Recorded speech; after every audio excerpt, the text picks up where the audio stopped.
Good morning, good afternoon, good evening, everybody. Thanks a lot for joining us. We're here, we're live, we should be pretty loud as well. And we are here, guys, for the Sorare deadline show. We are getting set up for a huge game week of action where we've got a lot of the big boys in European football coming back to some SO5 action. There's a lot of prizes to be won. The leaderboards are going to be crammed. And I'll say to you, my co-pilot, Harry Trade's joining me as ever for the deadline show. Before we came on, I've been losing starters all morning, so it's just going to be, it feels like one of those deadline shows. But joining me as ever, as I mentioned, my aforementioned co-pilot, Harry Trades. Harry, my man, how we doing?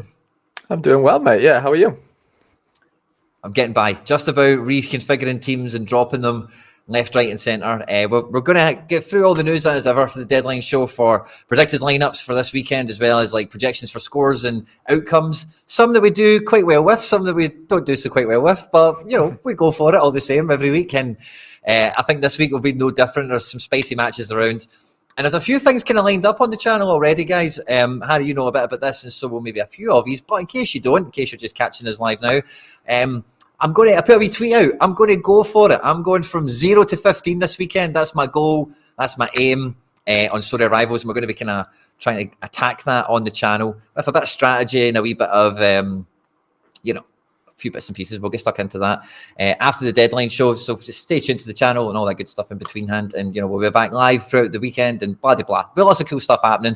And we'll talk about it later as we get on. But we've got lots of Sorare scouts and managers, heroes and legends joining us in the live chat, getting the fist bumps sorted. So good to see everyone joining us live and loud, because I'm not going to be the only one shuffling teams around at the last minute. It's not just my cards, they're your cards as well for some of you out there that have these players. And yeah, guys, let's hear it. What is your plans? Who's scuppered your plans? We've got a lot of press conferences out nice and early this game week, which is cool. The Thomas Tuchel one, the Bayern Munich edition, was out nice and sharp this morning. No Kimmich is a big headline that we're going to see, ripple throughout the game week. And I think when we know there's no Kimmich, it's good that he's off the table. Can only be good, yeah. But then there's not that, when Kimmich gets a red card, it's a bit better because, then he's just exploding teams all over the place. But if he's not going to be playing, it's a wee bit different, So, yeah, GT's out. Yep, that's one that got me last night. A stalwart for my club, certainly. And it's everywhere. There's players all over the place that are not going to be making it this game week. So let us know who's scuppered your plans, who's making your plans. Have you maybe got the backup? Have you maybe got someone stepping into the breach, to take over in the time of need for Bayern Munich or Celtic or whoever else it might be? All these other teams we'll be talking about. Let us know in the live chat, guys. And I think we might have a wee giveaway. I had a wee thing sent to me earlier on. I've got a feeling it's, this is a fun one as well. Di Rich, good to see you, mate. And yeah, we'll get to that. So we'll have a giveaway for the show as well today. And guys, I can tell you, I can give you a wee sneaky one here, but we've had a wee notification from Sorare. There's a wee package in the post. So we should have some good stuff to give away on some deadline shows coming up. So make sure you subscribe to me, Harry Trades, at YT. Descriptions are in. Links are in the description in the video and the stream, of course, and Twitter and YouTube and all the other places, Twitch and probably Facebook and wherever you social your media, it will probably be on there as well. So yeah, stay tuned for all that good stuff as well. We'll have a wee giveaway today as well and all the rest of it. But yeah, Harry boy, did you have any Mr Midweek action for us? Were you getting stuck into it yourself? I did, to be fair, mate. Yeah, it's been a while since I've had a bit of midweek action. I haven't really lived up to the sort of name or the titling for a little while. I don't know. My cards haven't really fallen into the sort of midweeks, But luckily won that Labrovich rare card that we can see right now last weekend, or maybe the weekend before that, when I finished fourth. And I was planning on getting rid of it, to be honest, but I saw there was an upcoming midweek that he would have been available for, and I dived in and bought a couple of more Riker cards, basically, to sort of fill that out, and paired them with my Connor Barron, which has been a card that I've owned for a little while now, and Aberdeen had a couple of postponed games in there over Christmas, so I think their sort of backlog is sort of getting played now, and mate, managed to finish 13th, which is a little tier 2 at the bottom end of tier 2, which for 282 points is not bad. So yeah, buzzing with that. I think Jankovic came off the bench. It didn't look very good to start, to be honest, but it turned out to be my best lineup of that midweek. And just buzzing to get something to open this Friday now. But anything for yourself? I can't remember if you had any lineups out. I don't think you did you? Maybe. I had a 4-man 240 effort going out. Okay. So it didn't go very well. No goalie or no outfielder?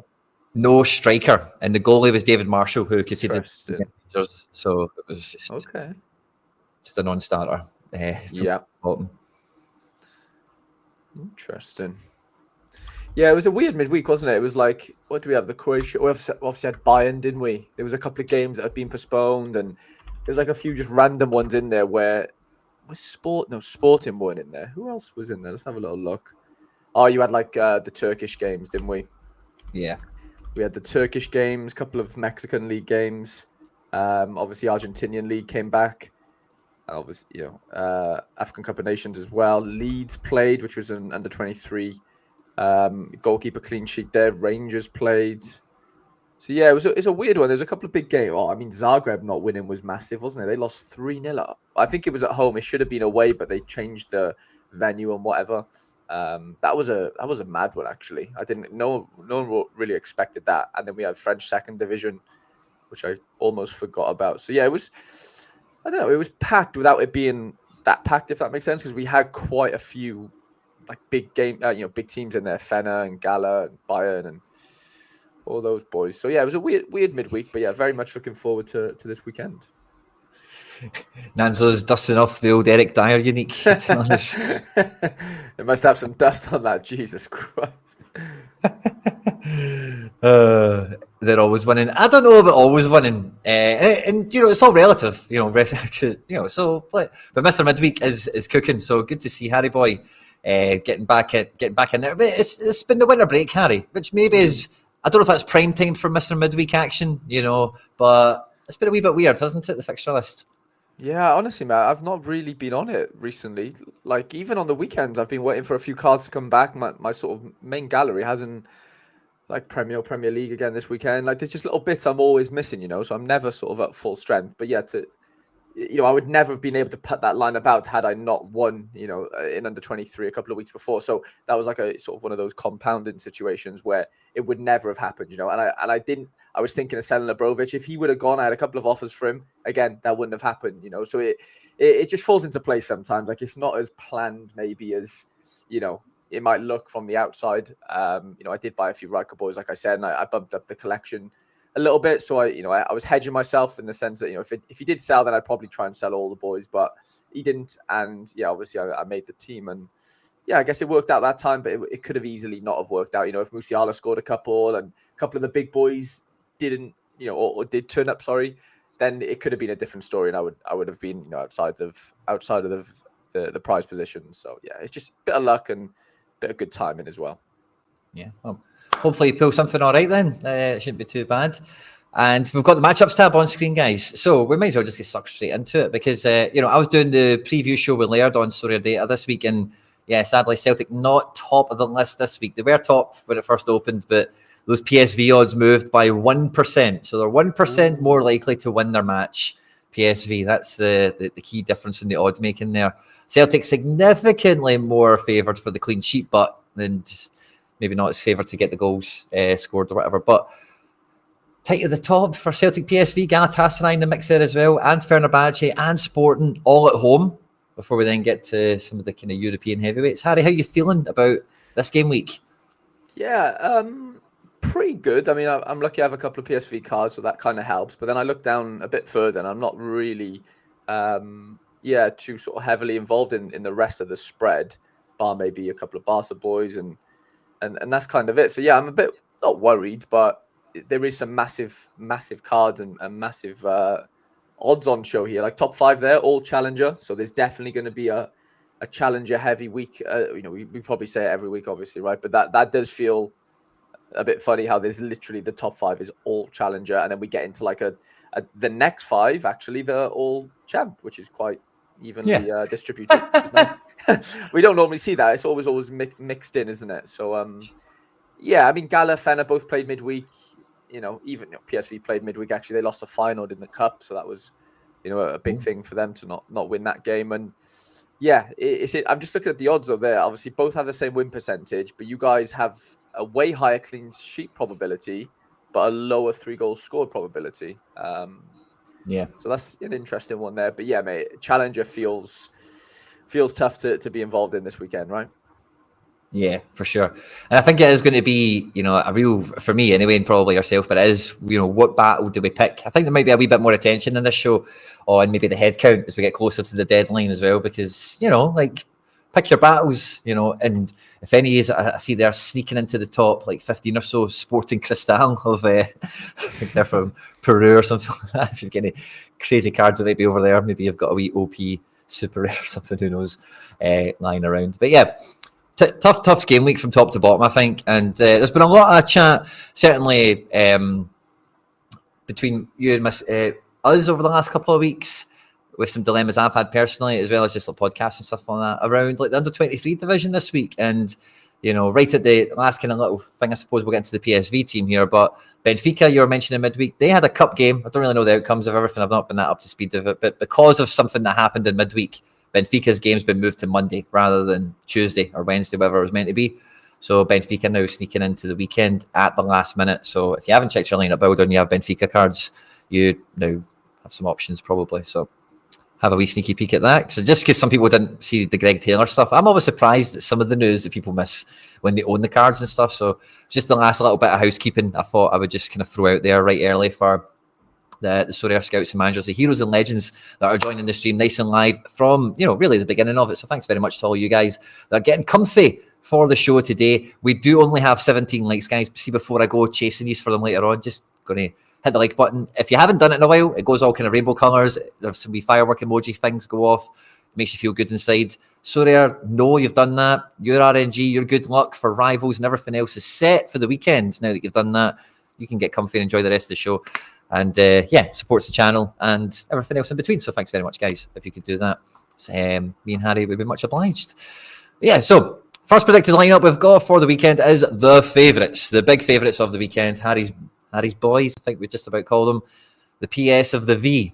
Having Lozano back in is definitely eye-catching, and it's still a makeshift midfield ahead of the left-back Messi they've got. Yeah, mate, it's a weird one because they are missing some big players right now. Obviously, Veerman didn't play last week. They drew, and that could have been the 18th win on the bounce. It would have broken records and whatever. It didn't happen. So that was a bit of a big shock, even though there was a few players out, like we said. But yeah, I don't know. Like, is this one of them ones, Quinny, where we say, okay, have the odds adjusted accordingly in that sense, as far as like, they're missing their best player, like bar none, if we're being honest, right? Veerman is their best player. You could argue Bakayoko's probably a close second. Obviously, Luke de Jong's massive for them up front. But, in that midfield, he is the guy. So it's like, you take that out, it has to make a difference, right? It has to. We just saw them draw 1-1. Almere City, I mean, are they as good as Utrecht? Probably quite similar. I don't know where they are. The league table, yeah, literally 13th and 14th. So, there's not much in it in that sense. And I don't know, mate. I'm not saying they're going to slip up here, but that sort of slip up last week, lost midweek against Feyenoord. It doesn't things aren't trending in the bet like a good direction in that sense. Like it does feel like they might have had a little blip here, and I think Vitesse might be off. He might be going to Union Berlin, and there's a few bits and bobs going around. And I don't know, maybe it's not as settled of a PSV team, than it was early on in the season. So I don't know, mate. I think I'd be taking your Celtic boys over the PSV boys this weekend, personally. Love it. Well, just looking at the matchup indicators there, it does fancy big midfield scores. But if you've not got your big scoring midfielder, then, do they achieve that? And like you say, every team, you see it in different ways at different levels of the game, but like the core player that makes the team tick, like keeps the tempo going, decides if they're playing left or right, or, all the stuff that Veerman does, and also takes some sets as well, which can be vital if they've got routines and stuff set up. When they come out, the team that can be a bit of who's steering the ship, and it's just like less chances get created, or there's kind of less gusto at certain moments of the match. So there's not someone to just grab the ball, put me on it, and I know what we're doing and I know what we're getting up to. So yeah, maybe a wee bit of that. Almere City were showing up there as the 9th best away team, so they're definitely not bad away from home. I don't know if that means they're good, but they're definitely not bad, so maybe a candidate for the banana peel. Maybe. I was just thinking as well then, just to mention, they played midweek as well against Fortuna because their game was suspended or postponed on the weekend. So they also played midweek. I think it might have been the Tuesday, maybe the Wednesday, but, it doesn't really matter. They both played midweek. And yeah, I don't know. I think PSV probably do, edge it out. But like, are we going to see those big scores? I don't know. I really don't, genuinely. Yeah, I think Celtic have got big scores all over them this week. Now, last minute change. McBride's went for Ralston to come in at left back here, which, you know, I definitely see the logic in it. It might even be Johnson that plays left back and Ralston plays right back, which for Sorare purposes, nobody cares. It's the same thing, basically. But with Greg Taylor being out, Bernabe has been bombed out. Like, you know, like, you just need to look at how much it takes for him to come off the bench. Like, it's just, I don't see him starting this game. Now, Rodgers could throw a curveball into this one and start Bernabe. I thought in the press conference that there was an Easter egg. You know, Rodgers said something where, like, it was about the transfers. Somebody had asked him about transfers and how many more we might get in the window or something, yada, yada. Before anyone knows about Taylor injured, because no one asked him, no one knew time of press conference about the Taylor injury. And he said he's cautious about signings as well, in the respect of he wants to be at Celtic for a number of years and he wants to have an environment where young players can come through. So that was a statement he made in reference to transfer business and stuff.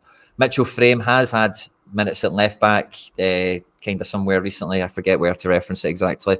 But he's played B team midweek, and I was chatting to Jay, who's left a funny comment on this as well, and he was quite right to point out that, you know, if they play B team, it's very unlikely to get near the first team, you know, just because of the training cycles and, you know, training groups and patterns and days off and all that kind of stuff, prep pre-match for bloody black, all that kind of stuff. So it's probably not going to be Mitchell Frame, but I've got a wee, you know, 5% on me that I think something like that could happen. Some people think Scales could play left back, and that would bring the Rocky into the team at centre back. I think that less likely. But against Ross County, like, you could do that, to be quite honest with you, and essentially have three at the back in possession. Let Alistair Johnson have a bit more of an attacking game up the right. I wouldn't rule it out entirely, because I think it's probably one of the only situations that opponents you could do it in at home at Ross County. But I doubt it. I think Ralston at left back's probably just about the most likely thing.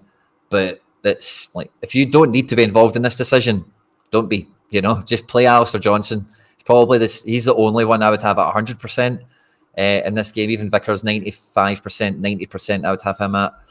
Scales probably 75 is about right, maybe 80. The Rockies flying around. So yeah, the safest one going is Alistair, AJ, this week. The rest of the team kind of picks itself. I'd be very surprised if there was any changes anywhere else in this team. Maybe I think could definitely Features if he starts. I'd be surprised, but I think it's going to be big scores from all the starters. It's a good game for a clean sheet, hopefully. And if Kyogo can finally get a couple of goals, I think we'll all be happy. Yeah, that's the one, isn't it? That's the missing piece right now, isn't it? It's the sort of the Kyogo goals. It's tight at the top, but tight at the top. Yeah, very tight. Game in hand, obviously Rangers have, but you know, you are 5 points ahead. So yeah, you're definitely gonna want to just sort of extend that for now. Yeah, no slip-ups. Need to kill them. Need to kill everyone we play against. It's the Celtic way now. And then we've got so let's hope the Hoops reign supreme in the art up there. I do fancy a lot of decisives. I do fancy it to be like 3 or 4. And if there's a clean sheet sniffing around, then kind of say everyone that starts is going to have a good game. Feels like one of those ones for me. So fingers crossed. It's just about getting the team right. So maybe the only flying ointment with Taylor, and you know, maybe the Carter Vickers kind of situation plays into that ever so slightly as well. But Galatasaray have been a very difficult team to predict all season long. The whole Turkish international and foreign rule and whatever for their squads, it has been a bit difficult. And I see an unfamiliar face coming back into this team here. And centre back, I see Davison Sanchez returning. So that's a new one. Demerby as well. I was thinking as well, Harry, we should have, see the amount of people I hear talk about Demerby. I think everyone says his name totally differently. So I was thinking that's like quite a funny bit. You know, how do you say his name? You know, like when you first get somebody on the show or something like that. How do you say his name? Because everyone says it totally different. But he's in midfield alongside Torreira. We see Zaha, Mertens, and Arkatoğlu, and then behind Icardi. Looks really strong, doesn't it? Yeah, there's a couple of like I think Icardi was on the bench yesterday, so there's a couple of changes that were made to maybe rest, I assume, for this weekend. And it looks pretty strong to me. Like you said, the Sanchez one's an interesting one. I don't know what's gone on to the other centre back, but full strength, I think. Let's wait until we see Benfica and Anzo. I'm not too sure. Benfica do have a good fixture, but they're away, aren't they? Well, we'll see. Mm-hmm. I fancy Kyogo. This should be. I fancy this to be a peak Kyogo week personally. How fit is Abada? I think Abada. I don't think Abada will play 90 minutes because I think Kuhn will come on for him. So I think Abada's probably on for 60 or 70 minutes this week, but very decisive, capable. Sanchez was decent last night as well. Yeah. Weaselmont, also talk to me about Barron. Is he in for Hearts, do you think? Let me know. And if he is in, is he going to get hooked at 60th minute? And the opponents, just for context, in case you have any of these guys, Papi Djilibadoji, if that's how you say it. tried to do it quickly. Djilibadoji. Tried to do it quickly, just fire through it, didn't work. Maxim in midfield as well. Let's see. Gaziantep, where do they sit in the division at the moment? They are second away from bottom 4, so yeah, 6th bottom.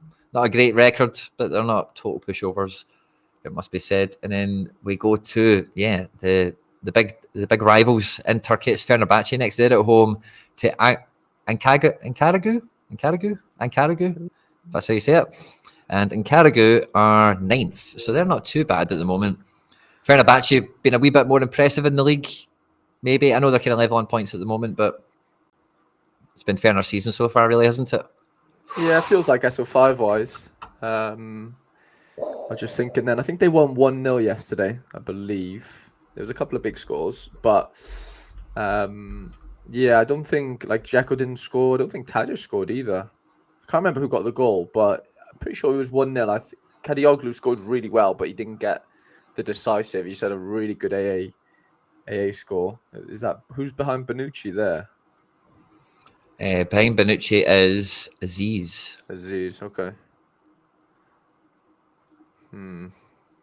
Interesting. Yeah, I mean, it looks a great fixture, don't get me wrong. But, yeah, I think you could probably expect a few goals there from that sort of front three of, Dzeko, Szymanski, Tadic. Yeah, it's probably their week, isn't it? It's got to be, surely. 80% win probability. Got to fancy those odds. Yeah, I think so. I'm mad excited about this. I think I'm going to do it. I've just bought Unlimited.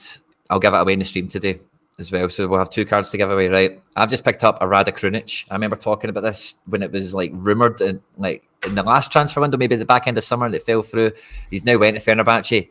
So I've just picked up a wee Rada Krunic this season. It's a 3D one, so you'll have your wee 5% on it as well. We'll give that away at some point in the stream today. So I think he is going to be brilliant at Fenerbahce. And if he's on to start this, he's got a cap of 33. He is... he's going to be... honestly, I think he'll be really good in that team. Maybe not this game. I expect him to do well. That's why I'm doing this. And hopefully he can find himself into someone's team and help them out this game week. But I think Krunic and this team will work out pretty well for everyone. So... yeah, fist bumps to everyone, and we'll get to that later on in the show. Make sure we get to the like spot, guys. We're on 34. There's a bunch of you here. Do you know what the magic number is? Don't make me tell you. We'll get to that later on, as well as all the other good stuff. But yeah, love that. Rada Krunic coming out of nowhere. Midfield projected score on this. Matchup indicator 11. Expected scores like 54.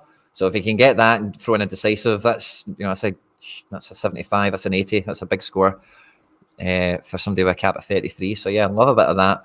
And then it's the last challenger team to create the top 5. And, are they the odd ones out now? They're the only ones still living in the 2D world, and that is Sporting Lisbon. So they're at home to Casapia, still living their 2D life. And really strong team. Yeah, it looks as strong as it could probably get, right? Kawata's back in at 90, it looks like. Edwards, they're missing that midfielder, though, aren't they? The Japanese fella, I believe. Yeah. And then you've got, Trincao, Gyökeres, Marcus Edwards. Okay. Prakanga. And then who's behind? Paulinho. Okay. I mean, yeah, it looks as good as it gets. Gyökeres looking really good right now. And so does Goncalves as well. So, could this be their week? Because they always seem to fall short, don't they, on the clean sheets? They'll win 3-1s, 4-1s, whatever. But it does always feel like they slip up, and not get that cleanie. So, yeah, there was a bit of chat in one of my Discords. They're thinking this could be the week for Sporting to finally get that clean sheet. Weaselman's not too sure. But your boy Barron. Back 3 or 5. Yeah, feels that way, doesn't it? Away to Hearts. Could go quite conservative there. I was thinking, do we look at the other Portuguese teams since we're here? I didn't see them in that top page. And they are in their 3D. They're living their 3D life now. they're Porto's quite by high. there, and then I don't know if Benfica are in here because of the How late it was squeezed in. because of the lateness of their. So look at Benfica now then. So, I also had a wee question. I think it was from somebody about, I think it was Nanzo actually. Yeah. No, oh, that's Australia. So who's up front here? Cabral or Rafa Silva? Cockchu, Neves. Great to see the Neves cards. Now, actually, this is kind of also why I wanted to bring this up, Harry. So I've got a little bee in my bonnet, right? I didn't get prepped enough to go and get the Sorare official communications that we got. But they did say that they were making changes to how they defined the rookie card to make sure that it was like better, basically, right? And surely João Neves should be getting a rookie card this year. Well, if you're changing the rules. I know, but if they're changing the rules to make it like decent, right. Like they couldn't have given him a card last year. They didn't get one. So first cards, first full season, I don't know. But when I seen he wasn't a rookie, I'm like, well, what changes to the rules have they made? You know? Well, yeah, probably nothing. Now it doesn't feel like right. Put a wee bee in my bonnet. It's like, why? How's this guy not got a rookie? Come on, man. You know what I mean? Benfica wonder kid. That's exactly who you want that rookie stamp on. This does help the under 23 pools big time though, especially at the star level. Like Trubin's in there now. I don't think João Neves is in there as we speak because they haven't actually sold the 1 of 100 yet. So I'm assuming as soon as that happens, he might find his way in there. But Cockchu will be in there, and Morato as well. And Antonio Silva actually. There's quite a few of those boys that will get the nod in there, which is great. But yeah, settled team right now. This sort of Benfica side, as far as who plays on in that 11. They got a few youngsters on the bench as well. This Brazilian lad they've got up front. Sam told me his name yesterday. I can't remember his name as we speak, but they paid good money for him, and he scored 2 in 2. Felipe something maybe, but yeah, he's looking really, really good. He's got cards as well. But yeah, this feels like a good matchup. I mean, away from home, but Australia are really struggling. Yeah. So if you're to pick a Benfica forward or Celtic forward, I'm not too sure. It's a tough one because Kyogo probably doesn't get 90. It's the thing that holds me back on saying outright he's the man. Neither does Cabral, though, I would argue. But I will say, did you notice Di Maria's new cards are forward cards? It's going to be, big time. Ooh, I noticed it yesterday. Yeah, I know. That could be the next sort of, not the next, but another massive forward card in Challenger and all sorts. So yeah, that's an interesting. Wherever he goes next, because he's not done. If he's playing for Benfica, then you can. Like, if you heard about all the drama that Luis Suarez has to go through to play football, you know what I mean? I know, yeah. Di Maria's got plenty of time in him if he pushes it to Suarez levels. 100%. And he's very slight, isn't he? I don't think he'll suffer too much from any chronic pain or anything. Maybe he does, but I can't imagine so. William said, when's the deadline? Deadline's 3:00, William. So an hour and a half from now.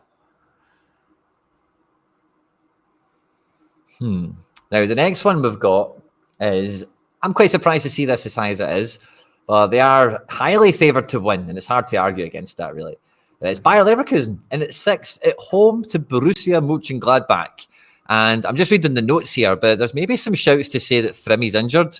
But if this is worries from last week, he's been back in training and stuff like that. So unless this is like last minute, like somebody's heard something, let us know. Has there been something come out from Xabi Alonso, Benfica, Bayern Leverkusen or anything like that on Frimmer's live chat? Help us out. But it does look like Palacios is out, and Puerta is going to be coming in to start this game alongside Xhaka in midfield. Yeah, Mia SSV's got it on the spot there. Hoffman's playing against his ex-club, Quinny, and you know what I'm like with my ex-club shouts. I think he could be the one this weekend, L15 or 52. I'd be very shocked if you don't get a decisive of some sort. Frimmy looks fit. The Palacios miss is big. It is very, very big. But yeah, I mean, at home, Leverkusen are just finding ways to win games of football right now with a couple of injuries on it. And that doesn't necessarily translate very well into Sorare, if that makes sense. Like you want teams to go win 3-0 and 4-0, right? You want loads of decisives. That's obvious. But, as far as, real life goes, Leverkusen are doing the business right now as, in terms of just winning games a bit uglier maybe than the normal, conceding a few more goals than they would maybe normally like. And yeah, that does cause, an upset of some sort, SO5 wise, but I still think your Grimaldos and your Wirtz, Hoffmans, Fremies, there's still definitely good scores to be had. Don't get me wrong, but they do seem like they're in that sort of stage of, can we just win games of football? Let's not have to like play incredible stuff all the time and do things perfectly. Maybe is kind of what I'm going with that. Yeah, well, with Andrik now coming back into the middle three ahead of Jonathan Tah, it's totally second string now back there. That's wild. He's a centre mid. He's not a centre back. That's mental. No Tah. Yeah. I didn't even realise that. Yeah, okay. That definitely changes things even more for me. But like you said, they're finding a way to win, but they're probably not going to get out without a bloody nose and maybe a broken jaw. Yeah, it could be tough against. Yeah. Gladbach have got a lot of legs in their team. A lot of quality as well. They won't be rolling over, I don't think. No. This is a half-5 game. This will be a big rivals one because, again, like, are you stacking one team? Are you splitting? Is it going to be goals galore on both sides? Is it going to, what's going to happen in this one? So Leverkusen has been riding high and we're all cheering them on. 4 points clear at the top of the league. Normally, the bogey team of Bayern, obviously it's Mönchengladbach, and 12th at the moment. Very non-distinct season and mid-table kind of going nowhere quite quickly. Away from home, do we see anything from them? Only 1 win on the road, so that's a good omen. Obviously, Leverkusen at home, pretty solid. So they should get the win. But scores, I don't know if I'm looking forward to much beyond like maybe your Grimaldos and your Wirtzes. I think the rest, Hoffman, the rest of them probably die, don't they? It's hard, isn't it? It's hard to pick out like 5 or 6 there. It's more like threes and fours at maybe a push. So yeah, so that definitely is an interesting one this weekend. Very, like you said, they're very high up there, 77% win percentage. With the players out, similar to PSV, like should they be getting dropped down a tad, maybe a couple of percent? I know it might not mean too much, but it kind of does. These fine margins do make a lot of difference. So I don't know. Yeah, it will be. And I think I was just thinking about the next game because we may be able to say a lot that's quite similar, but we've got the opposition. Again, yeah. The opposition are at home, so we'll put them on screen quickly here. They've got Tits up front, Teats. And then they've got Dorsch, the legend in midfield, and Babu in right back, and they've got Damen, the legend in goals. So they've got a wee bit of... This Ruben Vargas, by the way, I think... Oh, no, is it him? I think this guy's on his way... Swiss kid. I think he's on his way to Fiorentina. Interesting. Okay. So that could be... I think if there's a Vargas, I'm sure it's him. He's a good little player, yeah. I'm sure it's him, but there's a guy like him that's on his way to Fiorentina, so maybe his last game get his price tag up a bit. And this predicted lineup, I think Goretzka's in midfield, but it's kind of all over the place, isn't it? This team. Listen, man, what is going on? Coleman in goal. You got Dyer. What's going on? Yeah, it's a weird one, isn't it? Like they've got like 3 left. Think how many left-footed players they have in that. There's like 4 left-footed players in that team. I think Guerrero's going to be right back, yeah. Guerrero's got to be the right back. Okay. Musiala and Cam. Coleman's up in the wing as usual. And the midfield's Pavlovic and Goretzka.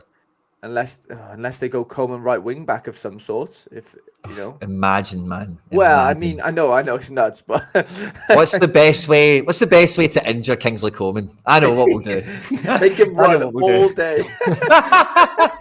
We'll go away from home and we'll play him right back. That's the best thing.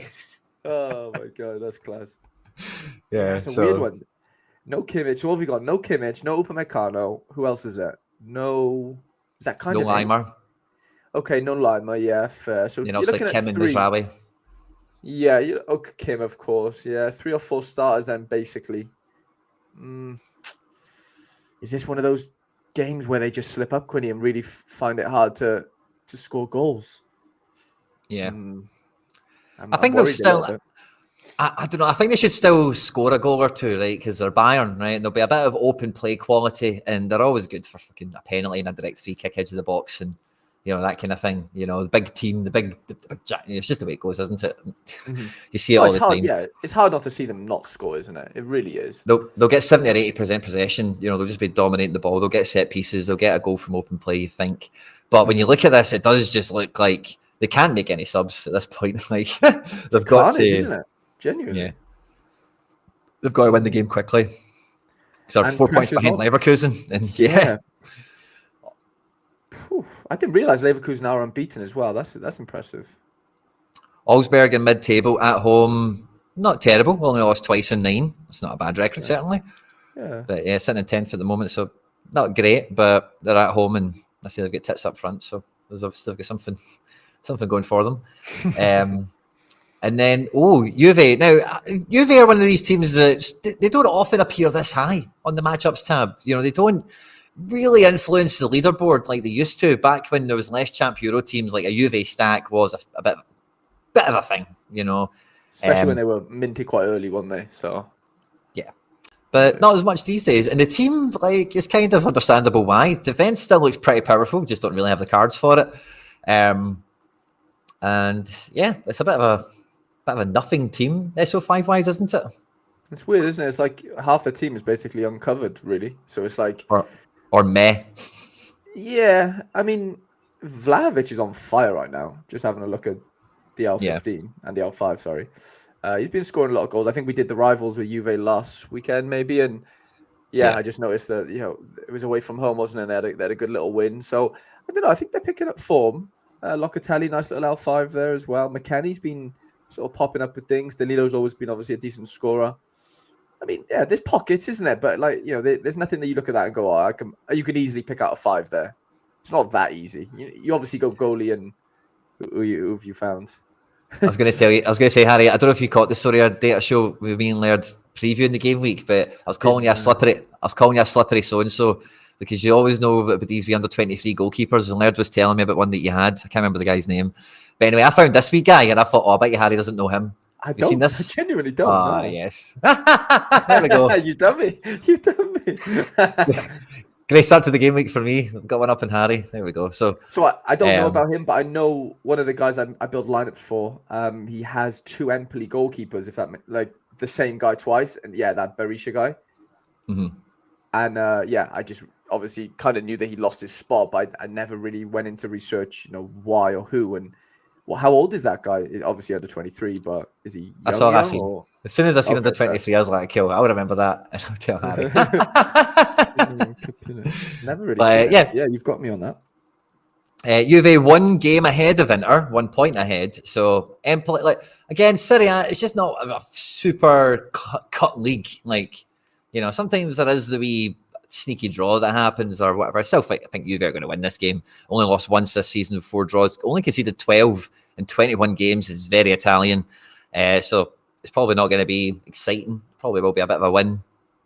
But yeah, Juve breaking into the top 10. Is that you scouting away, Harry? Yeah, I just had a look there. So there's only 9 rares, to be honest. So he's very, very scarce. And under 23 until 26. So yeah, he is a young one. He's got legs, handy. Which is decent. Yeah, very handy. Oh. Now, this was probably one of the games of the weekend last week when we were watching Barca versus Betis. We caught that on prime time last week, I think, didn't we? Memory serves me right. And they're at home this week to Villarreal, who have been sucking hard this week. They have not been doing well at all. But it's not been plain sailing for Barca. Xavi's future's up in the air, and it's just never stable at Barca these days. How are you feeling with this one? I know you follow Barca closely. Yeah, I mean, I didn't get to watch that game midweek, but I saw Yamal had like a chance to win it with like a bit of an open goal. He took it around the keeper, and that could have made it. They could have went through or whatever, and it didn't end up, going their way. Yeah, Xavi seems to be under a lot of pressure recently. Like a couple of months back, just on Twitter, I follow all the Barca accounts, and everything looked, dandy and stuff. But yeah, recently it seems like they've properly turned on him. Even the higher ups as well. It sounds like there's a bit of. I don't know all these things. This is all secondhand stuff, isn't it? But it just doesn't feel right. Balde went down injured midweek, and it looks like he's out for the season. So that Hector Fort is going to come in. He's a young left back. He is actually really good. So he could come in maybe and sort of flourish there. But yes, it feels like pressure's on here. Like Lewan is just non-existent. I got to be honest. Lewan is literally just not doing anything. Ferran's really stepped up. I'll give it to him. I've been critical of him over the last couple of months. Like I just didn't think Felix came in and he was the boy, wasn't he, for a bit? And then Felix has kind of lost his place a bit. Ferran's been scoring goals, and you can't sort of knock it. You just can't, because Lewan isn't doing that. So I just wonder when are they going to go, Ferran, you might just have to be our 9 for a little bit, because Lewan is literally not doing it right now. Like it's just not happening. Yamal's unbelievable. Rafinha can't really get in.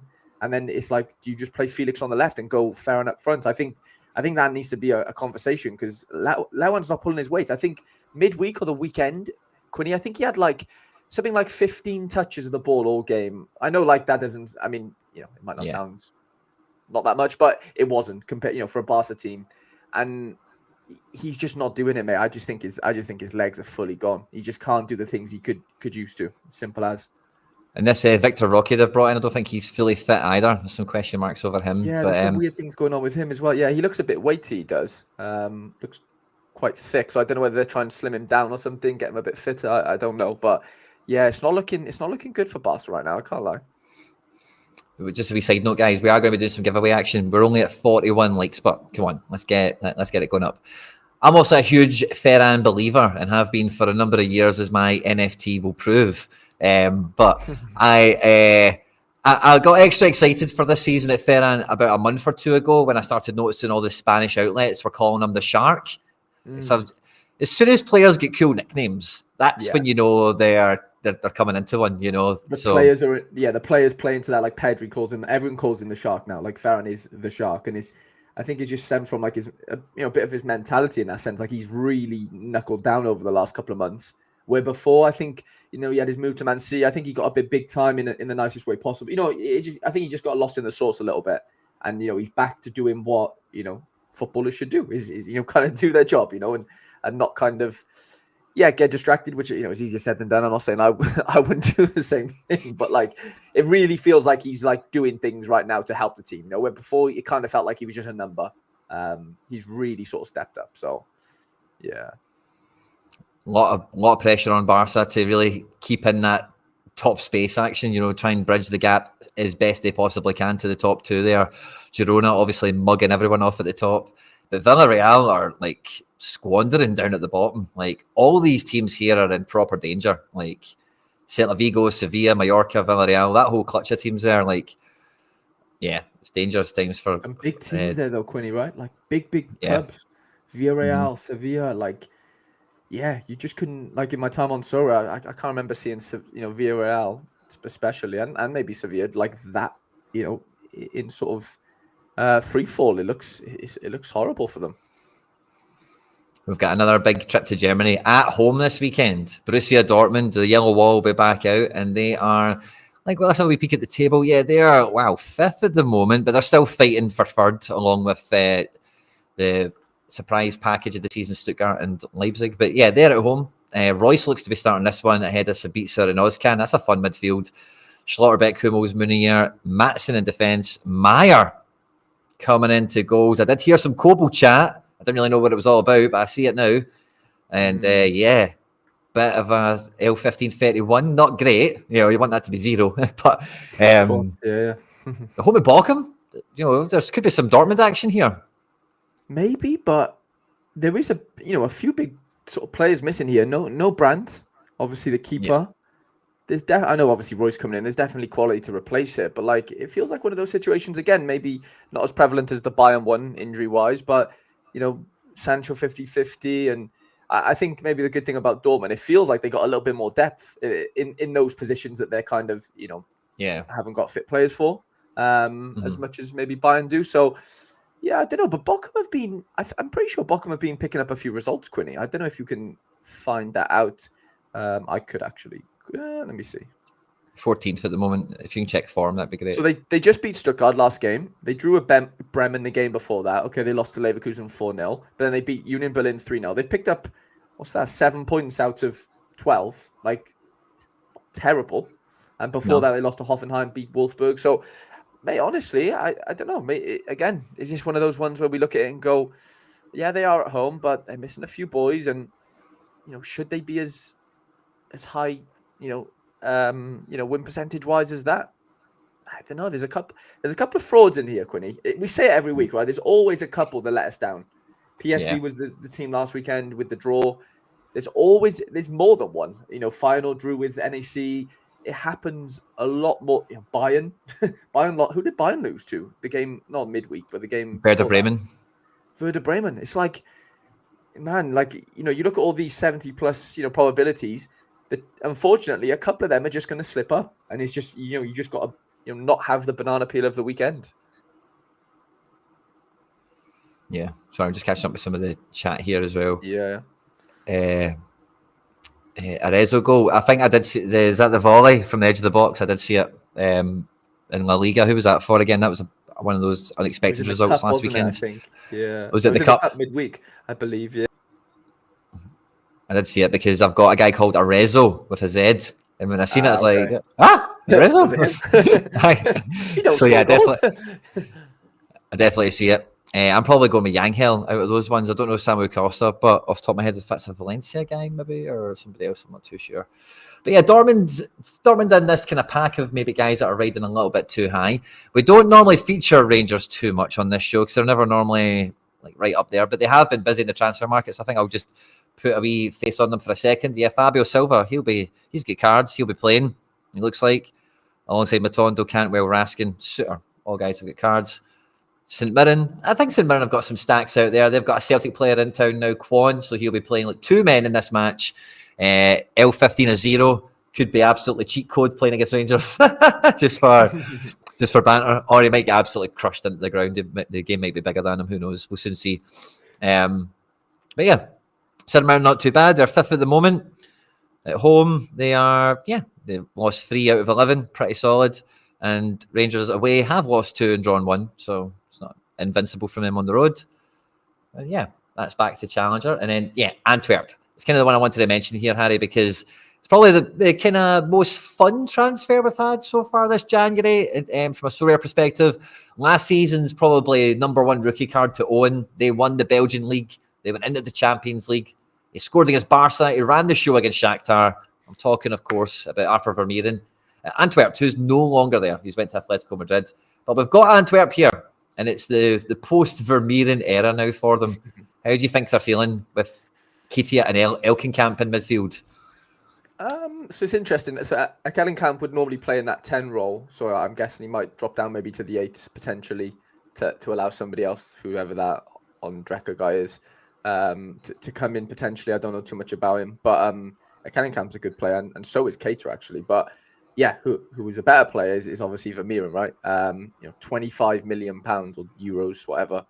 Like the kid is like exceptional. We've seen him, just sort of dance around Champions League pitches this year in his sort of debut season in the Champions League as an 18-year-old. And yeah, that kid's an interesting one. Like, I don't know if I love it from an SO5 perspective. It's hard to get, behind Atletico Madrid moves for cards. And that's just, you just got to look at the hard facts, unfortunately.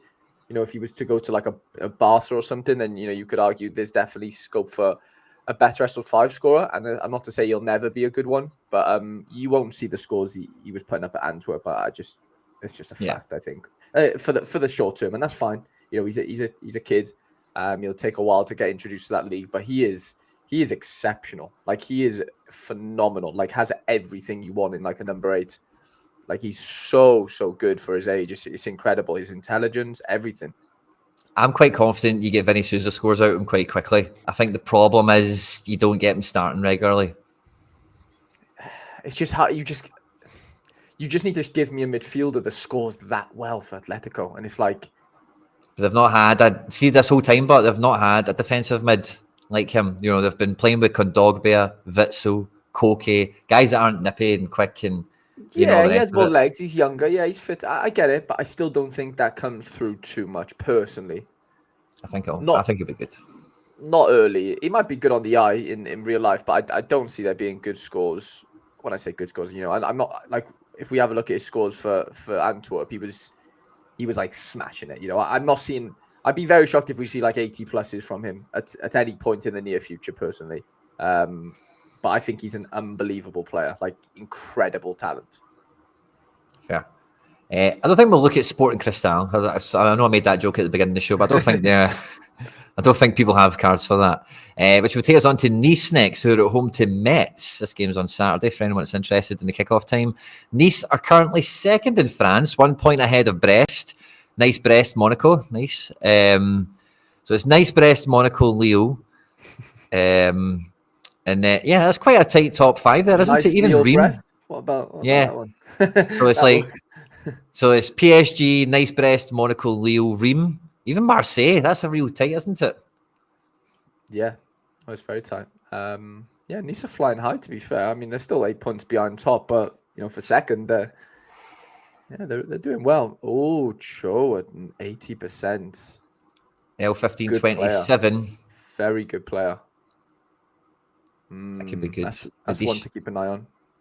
Yeah, this could be a sneaky. These could be sneaky this week for. I know the goalkeeper's kind of off the table, but for some of these cards, it could be a good one for Nice Mets. I said Nice are second. I'll show you the records and everything in a second. McTuadze's up front for them. That's funny to see. Yeah, he's back on loan from Ajax. But yeah, Nice at home, undefeated. Overall in the league, obviously sitting second. Mets overall in the league, joint points with Leon. It's probably, if you told Mets at the beginning of the season, by the end of January, you'll be ahead of Leon, they'd have probably been like, that'll be great, eh? We'll take that. Yeah, we'll take that. We'll take that all day long, yeah.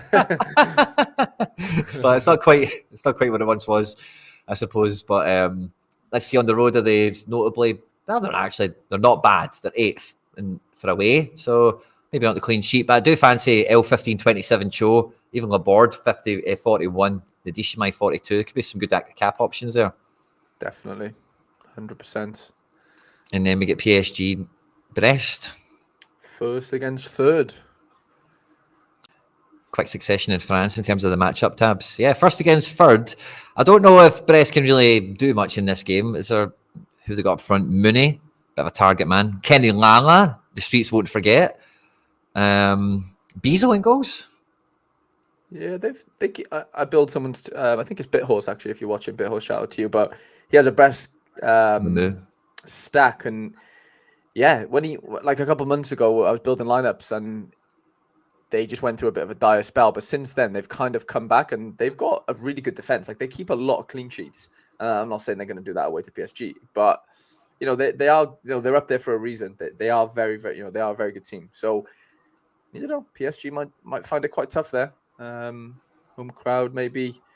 If they don't score, first half or something, they could get a bit clicky, and you just never know. Could get turned over, but it's hard to see, isn't it? Mbappe and Dembele, lots of pace up front, good ball playing midfielders, Ugarte to break things up, and yeah, it's interesting. Obviously, is that no Hakimi or is it 40% Hakimi? I guess no Hakimi, right? No Hakimi. Of course, yeah. Okay. I mean, yeah, it's interesting. Just slide them a Michele into a team, but I know he's subject to a transfer. But I think that's part of the reason that PSG wants so much for him, because they're planning on playing him, instead of Hakimi now and maybe at other times in the season if they want to, So yeah, seeing him there, that's good news for me.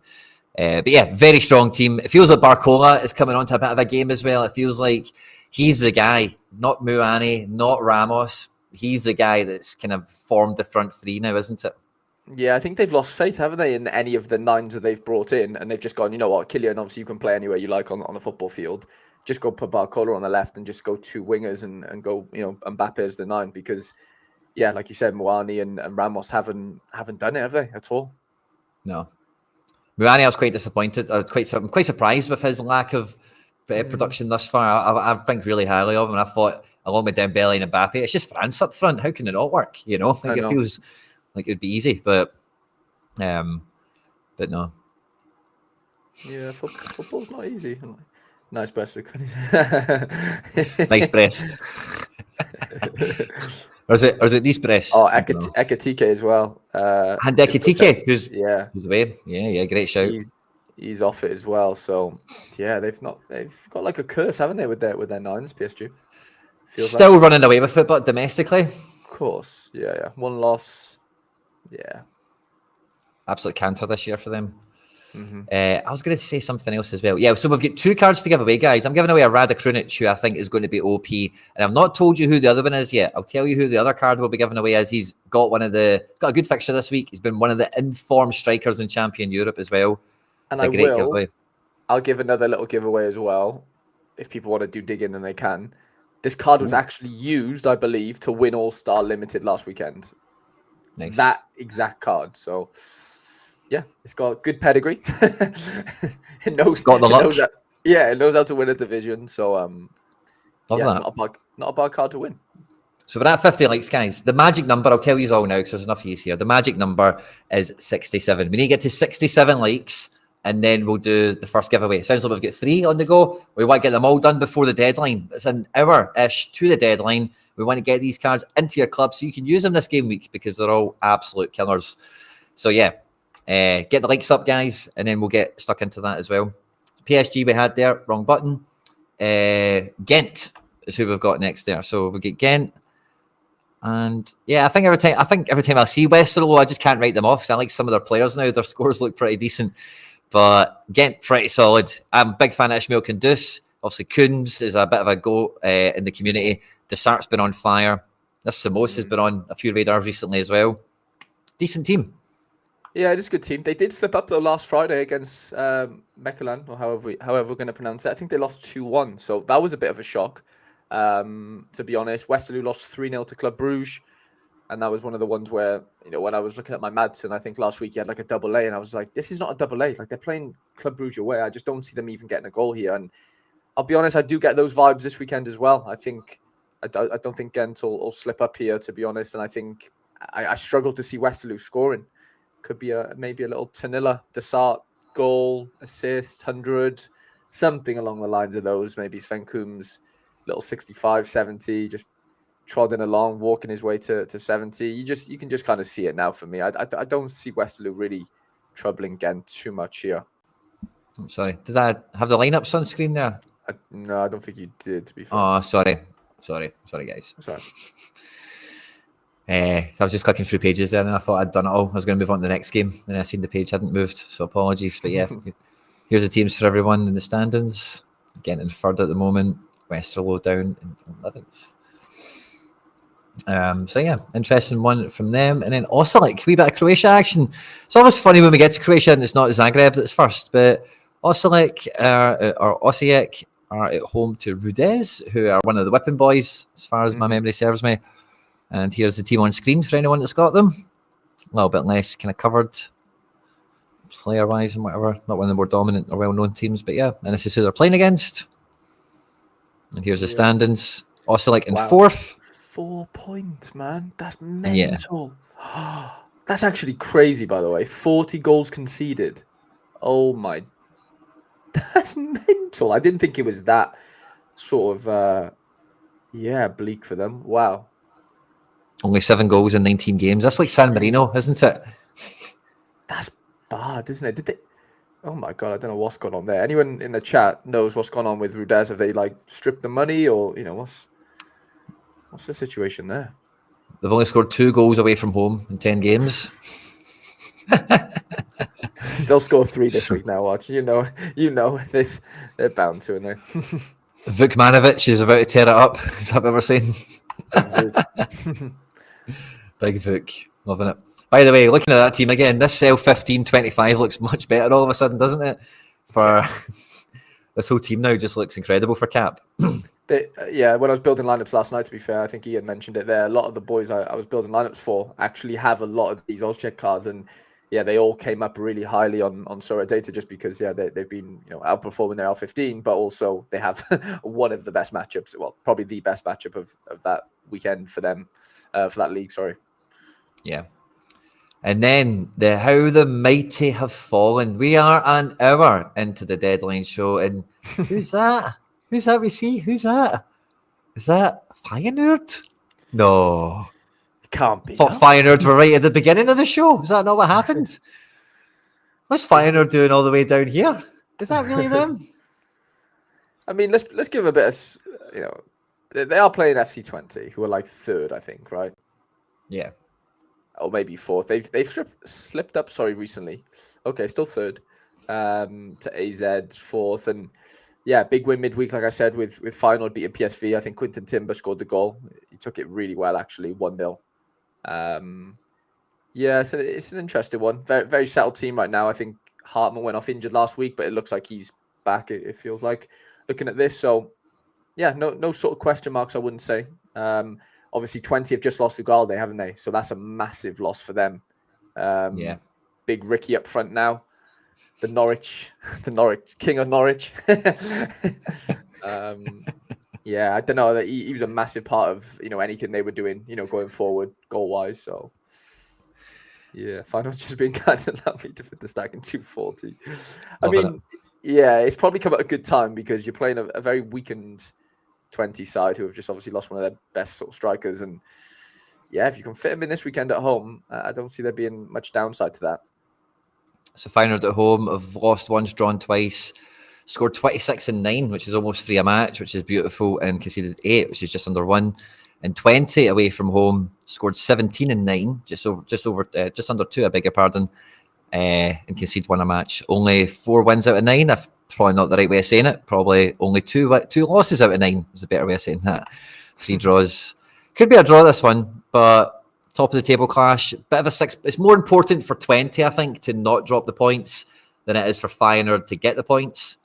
But if 20 do win, then I suppose it does put pressure on Feyenoord. So, yeah, Feyenoord will definitely have motivation for this. I don't think there's any two ways about it. Looking at the game, yeah, both teams should be right up for it.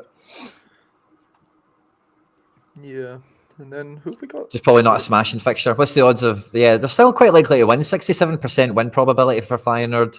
Just a clean sheet and all that kind of thing's probably not kind of there to be had this week. Exactly, yeah.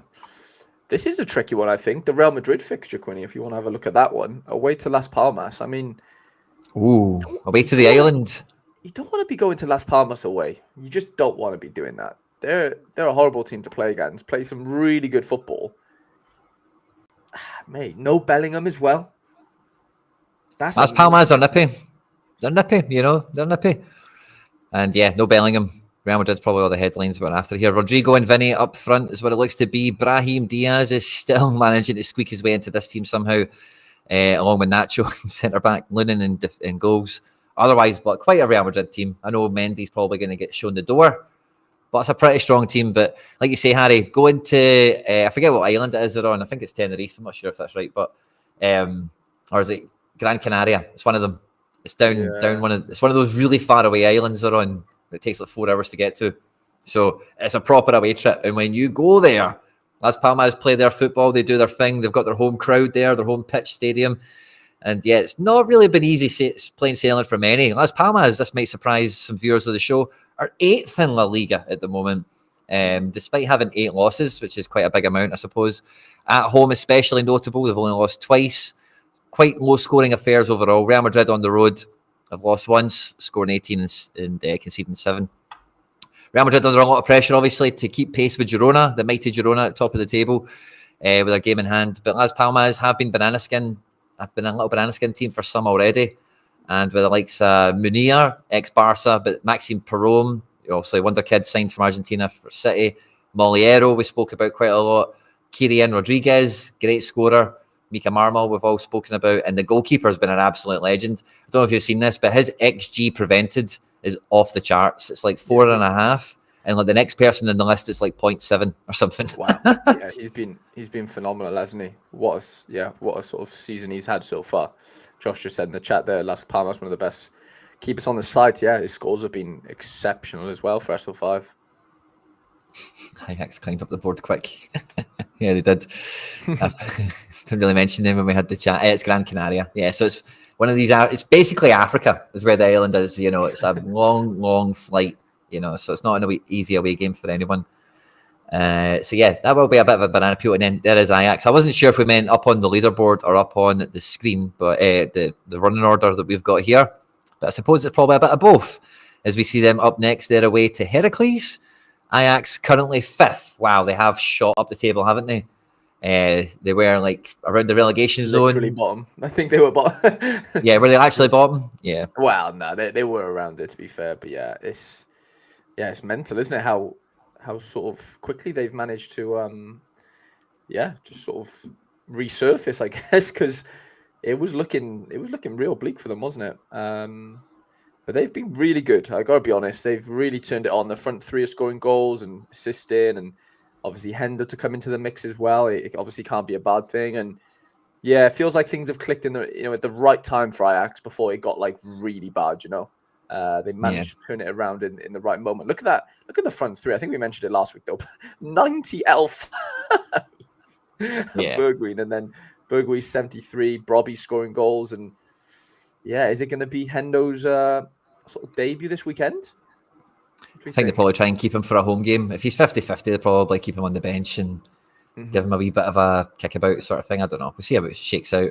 They're probably quite eager to get him in, I suppose. No time like the present. So, yeah, that seems to be a toss-up. Yeah, like he's not as if he's coming off an off-season, is it? You know, he's coming straight from playing in another league. Well, I say playing with, quotation marks. Super extended pre-season. Yeah.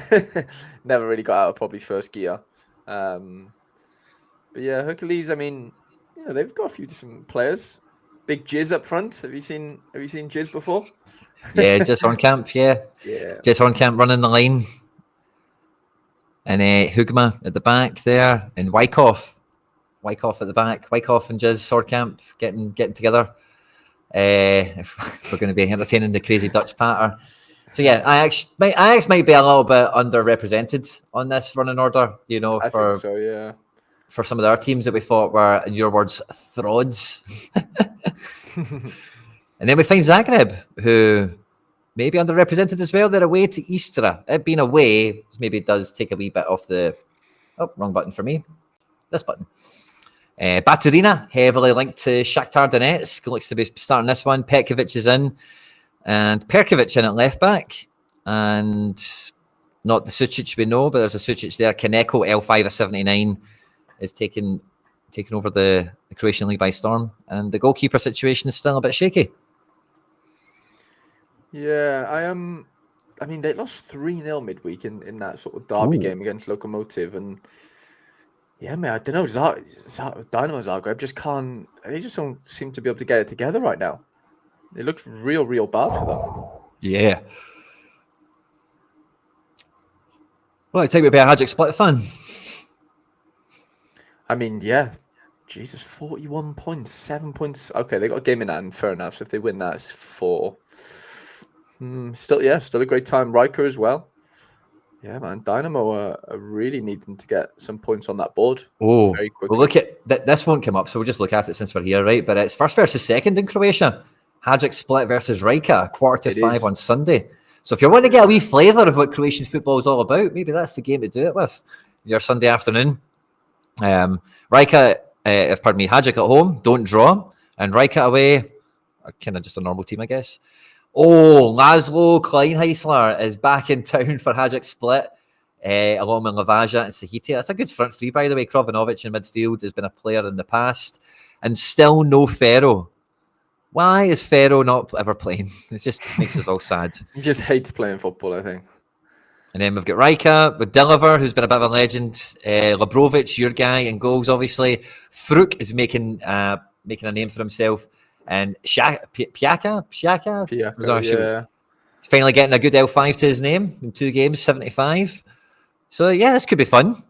Pastelic has got good scores in his locker. Yeah, so it's a weird one. They've got like a really good under-23 core. Like you could pick like 5 or 6 players then. From the back, 2 of the back 3, 2 of the back 4 under-23, Smodic and Glasinic, and then Labrovic's, Jankovic's, Palicic's, Fruk's, and then so is Ivankovic. Yeah, Fruk. So, there is a nice little spine there to get involved in. I don't know whether this is the game to sort of deploy it because, they are playing, first v second. But, yeah, there is some, really good scorers in this team. It's been an X-rated game week. No nice ads on this, Quinny. No ads at all. We'll see about that. Are we saying Cherny's injured? Cherny is at Wolfsburg, isn't he? So I don't think we've been speaking about this. Might be something from the chat, but we'll just pull Wolfsburg up. Cherny's on to play. And I don't see any notes to say anything to the contrary. Nice team here, by the way. It's just on the screen for you in case you want to look. That's a really nice team on paper, by the way. Meyer, Arnold, Vranks in midfield. That's like football manager stuff, One in the middle that does this, one that does that, one that does that. They're all a little bit different in midfield. Yeah. Wolfsburg, Cologne, in case anyone cares. Wolfsburg are 11th. Cologne are second bottom. Let's get back to this, but Atletico Madrid. Right, cool. Now, are we there? Guys, we're at 65 likes. The magic number is 67. Come on, lads. Jesus. We're going to preview the Atletico Madrid game, and it's a perfect bridge to the first giveaway. And I want to do it now. So you've got the card in your gallery. We need to get to 67 likes. We're at 65. Come on. Sort it out, lads. Come on. Make it so. So we've got Atletico Madrid at home. Now, I forget what it was. I seen it on Twitter earlier today, but they have got an insane unbeaten home record at the moment, like 20 plus games or something like that at the Wanda Metropolitano. Valencia are in decent enough form. They've had a better season than they have compared to some other seasons more recently. But Atletico Madrid have looked good overall this season, but they have been quite stretched across a number of competitions. They played last night, didn't they? Was it last night? Yeah. Yeah. Night before. Yeah, they last night. beat Sevilla last night 1-0. Last night. Yeah. Yeah, you could argue they are a bit short, aren't they, on quality, sort of if there's an injury or whatever to a certain position. Lots of 70s and 60s there, which is not nice, is it, really, for the Atletico sort of fans of players and whatever. Llorente, Griezmann, Oblak and Hermoso, the only 80 pluses. Wow, okay, Hermoso 75. I don't know. I don't know if I like the look of that. What about you, Quinny? Oh, sorry, Koke's in the middle there. I literally didn't even see him. But what are you thinking? Barrios, is he on to start for you? Yeah, I think this team will be the one that goes, to be honest with you. From what the projections I've seen and everything. Yeah, I think this will be the team that runs, to be honest with you. De Paul's on good form. You can't really break up Morata and Griezmann. And I think with midfield, like Vermeeren, like I think he'll start to get some of these minutes in midfield. It'll be harder to call the midfield free even more. Less so De Paul. De Paul's position's nailed on. And Llorente always has a place in the starting 11. It's just kind of where it is. It's kind of the thing. So, but I think Barrios definitely plays this one from what I've seen. Now, we've got an Atletico Madrid player to give away. I was just saying there, the front two, how much fire they've been turning this season. They have been scoring goals for fun. I'm talking, of course, about Griezmann and Alvaro Morata. Okay, now we have got a giveaway card today, which is Alvaro Morata. He is on an L15 at the moment of 48 up front against Valencia. Incredible. I was going to say home form before checking it, but but Atletico Madrid do have incredible home form. But she has been, when they have been at home, he's definitely been raking in 60s and 70s. I see a 93 there. So he's definitely capable of it. So yeah, we're going to be giving him away to one of you guys on YouTube in the live chat right now. All I want you to tell me, the correct answer is going to be a number, okay? All I want you to tell me is how many La Liga goals has Alvaro Morata scored this season? Go. Ooh. How many La Liga goals?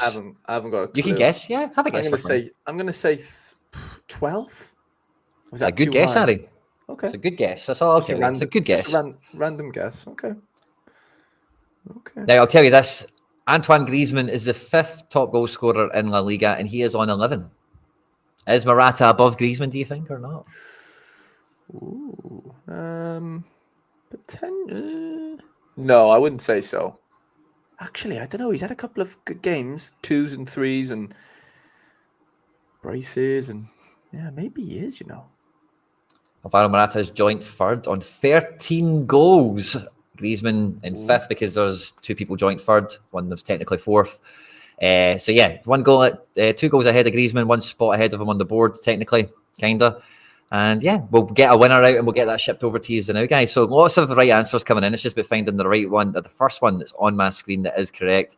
Thanks to everyone that's been taking part in that. And thanks very much for Alvaro Morata that was donated to us, by the way, by Di Rich, of course, a good friend of the channel. So thanks very much for supporting the cause. The very first number 13 we had come in was from Luke Jones. Congratulations, mate. Fist bump to you. Just let me know your club name and we'll get that shipped off to you now.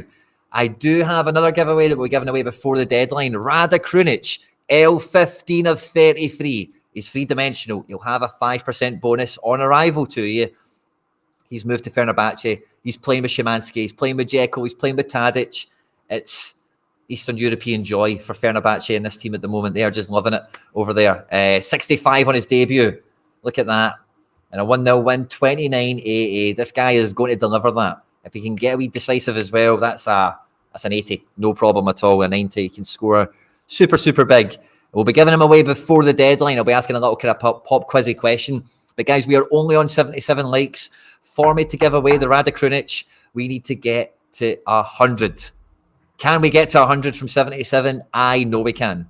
Can we do it? We can. Surely to God. I think we can. I think we can too. Luke Jones has sent me his team name as well. So I'll do that now. Sorry, 2 seconds. Luke Jones 96. So let me go and sort that out. Harry, what team do we have next on the screen? Sorry. We have Atalanta. We have Club Bruges. Do you want to? I mean, I was just thinking. Then obviously we have Argentina like fully sort of back this weekend. Oh, there's a big River Plate are at home. They're only 59% win probability, which I think is quite low compared to some of the other matchups we've seen so far. They play Argentinos Juniors at home, and they're in a bit of a weird situation. So yeah, that could be the sort of apex Argentinian or South American fixture for this weekend.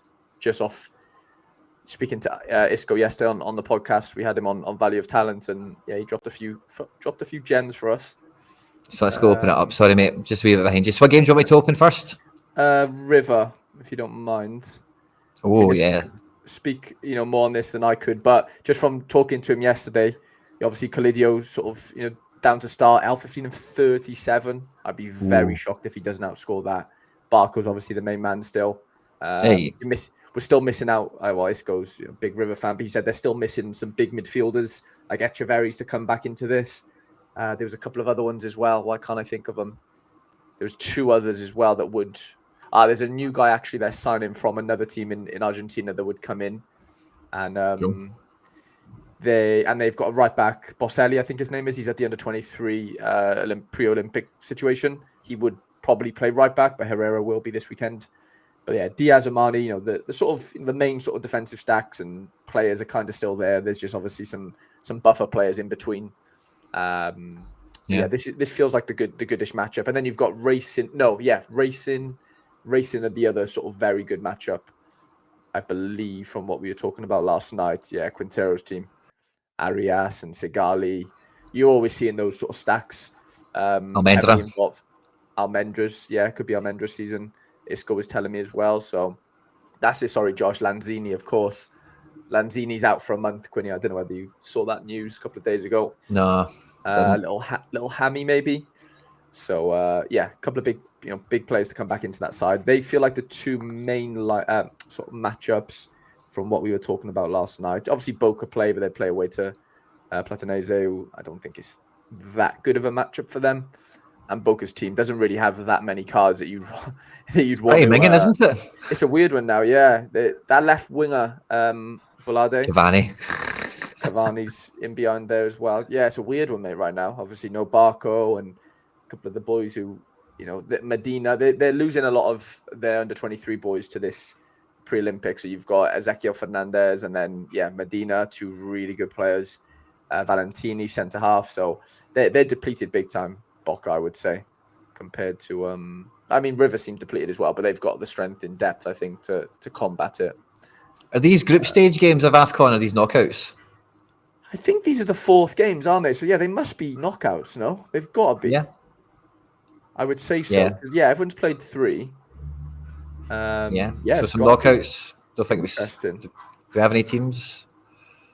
I don't think they've been given us... No coverage right now.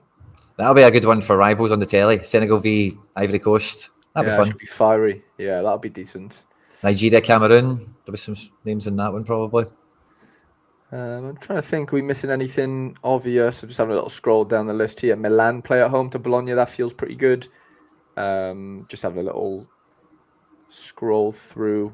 Your boys, Sociedad, if you want to talk about Sociedad Vallecano. Sociedad could be fun. I think I'll be watching that game. I'm not sure if we'll be doing something with it. But Sociedad, is there anything worth mentioning about them? Is Arsene down to start? A couple of their boys. Well, it's actually been a bit. So Javier Galan is on his way to go there on loan to help because they've got Ian Munoz has done his ACL, and then as they're signing Galan, Tierney gets injured for like a month. So I've went from having Tierney to not having him, and they've went from having no left back to having a left back all in kind of an hour or so, or whatever, how it all kind of shook out. Zaki's on to start this one again, which is cool. Turientes, by the way, I said last week after he started, he is a player. And I'll be really interested to watch him this week next to Zubimendi, because he was playing Zubimendi's job last week. So let's see how they kind of played next to each other. Feels like Zubimendi's going to be agreeing a deal to move to Arsenal in the summer as well. That's all the kind of rumours I hear. So again, anyone who's kind of interested in that, maybe you want to watch a wee bit of them. But yeah, I hope with Vallecano, they should do pretty well. Girona's a good one. They're away to Celta Vigo, who obviously with Rafa Benitez in charge have just been suffering every week. They've scored 1 goal a game on average, while conceding a goal and a half per game on average, just above the relegation zone. And like you're looking at their team, and it's just defence, isn't it? Really, with Aspas and Larson up front. And we've got Girona, but top goal scorers in the league, right in top. Alias Garcia back in the picture. Yangel Herrera back in the picture. Eric Garcia back in the picture. Saganagov, Dovbyk and Savio all looking to start. It's probably the strongest Girona have looked in a starting 11 for a couple of months. They did play midweek.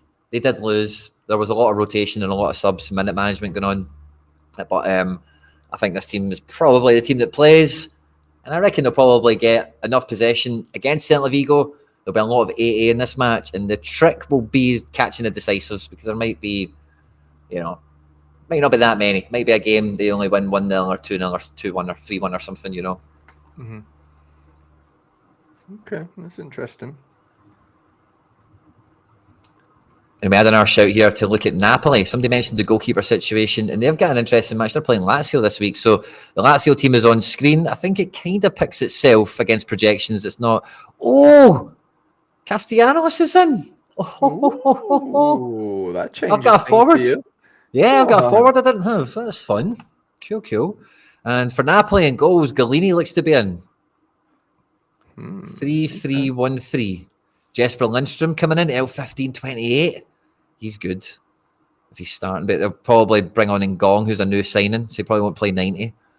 Yeah. They're a weird formation and stuff. Zielinski's still in the team. They've just signed Den Donker from Aston Villa. I doubt he features in this game.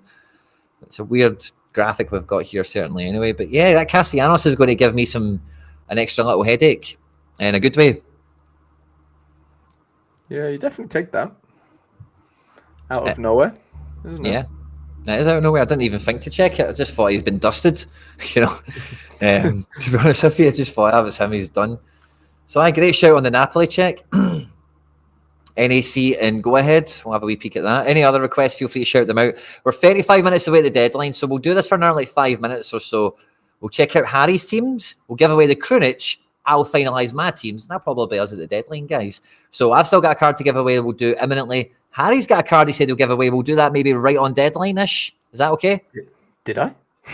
Oh, did you not? Oh, sorry. No, sorry. I didn't, but if you didn't, wanna, sorry, mate. I misunderstood you. No. I can buy one. No. I misunderstood you. Ignore me. No, sorry, you said something earlier. I got the wrong end of the stick. Sorry.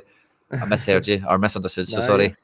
No, I actually. Oh, I was going to say I could give away a little rare card there, but he's in my lineup for this midweek, so that would jeopardize him. No. Don't be silly, Harry. Don't be silly. I misheard. I've got one. I've got one. Here's Go Ahead Eagles and NEC on screen anyway. If there's any heroes and legends you'd like to check, they're in the team, just to double check. For Go Ahead, and then we have NEC. Ogawa up front. Matson. I will give one away. I've got one away. What's Hansen's on? Is he still on 60? Go back. Hansen. If you don't mind. Yeah, still 60. Okay. Yeah. We'll take it. Marino out the team, no problem. Good one to check. Oh, so here's one I'll give you a little kind of bulletin. This morning, I lost Mark Rocca. He's not going to be playing this week. I lost Ivan Illich. He's not going to be playing this week. Greg Taylor happened last night, and I can't remember what the other one was, but I've had to bench like 4 free starters in the last 10 hours just through dropping right off projections. I'm trying to remember who the other one was now that fell all the way off. But having Tati is interesting. So I'll check the Betis team, because I was looking at the Betis team, not to even check on Mark Rocca. I was looking at the Betis team to check on Fekir, because I'm looking forward to him maybe getting a wee sniff. Okay. And this doesn't have Fekir getting a wee sniff, but the other place I checked, it had Fekir getting a wee sniff. So maybe do I de-risk the Fekir now and go with Tati? Yeah, it could be the play, couldn't it? De-risk the Fakir a bit. Go with Tatty since he's on to start, but it's Napoli, so I'm not too sure how great that one is. Tierney, Tierney I kind of knew about when the injury happened midweek, so he was kind of sidelined anyway off the back of that. I'm trying to remember who the other one was, but there was definitely a few starters this morning where I was like, oh, I can't use him now. Was there a rare maybe that came into it? No, I don't think so. Can't remember. Maybe it was just those ones that I'm exaggerating, but quite possible. If we check Galatasaray, we did, but I can go back to me, no problem at all. If you want another quick double check, any other requests, feel free to throw them in. Then we'll be looking at teams doing giveaways, and then for time we can still do requests again. Of course we can, but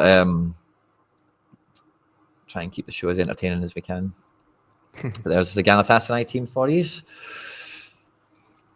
And yeah, guys, we're at 82 likes. There's 130 Sorare Scouts and Managers on YouTube at least. There's a bunch of you on Twitter, a few of you on Facebook, and a couple of you on Twitch as well. So thanks to you guys on all those other channels.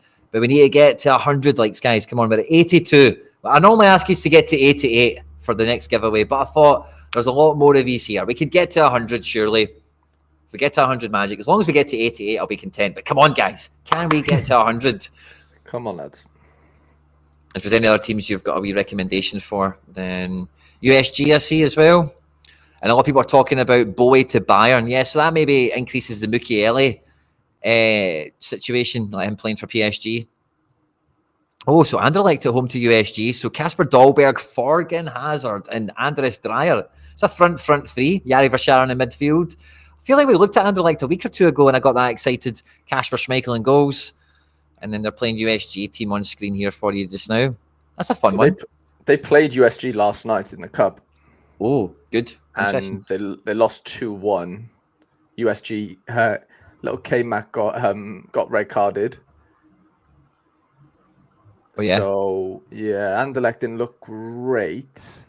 USG looked a bit too much for them, but this time obviously Anderlecht are at home. So yeah, I think they'll give them a good game. It'll be tight though. It won't be easy. Anderlecht second on 43. USG unrecognisably at the top. Wait. Only joking. 51 points, 8 points at distance. 2 losses each for both these teams. Similar goals scored and conceded records. Will be a tight one. Yeah, it will be. I think it'll be really tight, to be honest. I think in general, I think it's going to be Lunin this weekend, if that's what we're asking. Overall, I don't think Kepa's got much of a future at Real Madrid. I think they quite fancy Lunin. They'll probably give him a contract and he'll probably be the backup to Courtois for a while. Yeah, that feels like the current sort of stand-ins, doesn't it? Yeah. Hey, Harry Boy, you're building some teams. Let's see what you've got cooking this week. Yeah, I've been up in an hour, to be honest, all morning. I've really struggled to kind of nail down my my Cap 240 Super team. There's been so many like permutations to it. I could have done so many different things and fitted in these players here. And yeah, it's almost like it's a blessing and a curse at the same time, isn't it? When you have sort of too many options. Sometimes if you only have 5, you can only fucking play the 5, can't you? And you can kind of just live with yourself because there's nothing else you could have done. So I'm in that weird position where, like, if this team doesn't get me the Cap 240 threshold, I'm going to be kicking myself because there's going to be something that would have if it doesn't. So yeah, that is going to kind of hurt. But I'm just building an all-star rare team here. One of my last lineups that they'll get in. But yeah, I've got loads of midfielder options this weekend, like loads. But like you, really struggling at forward.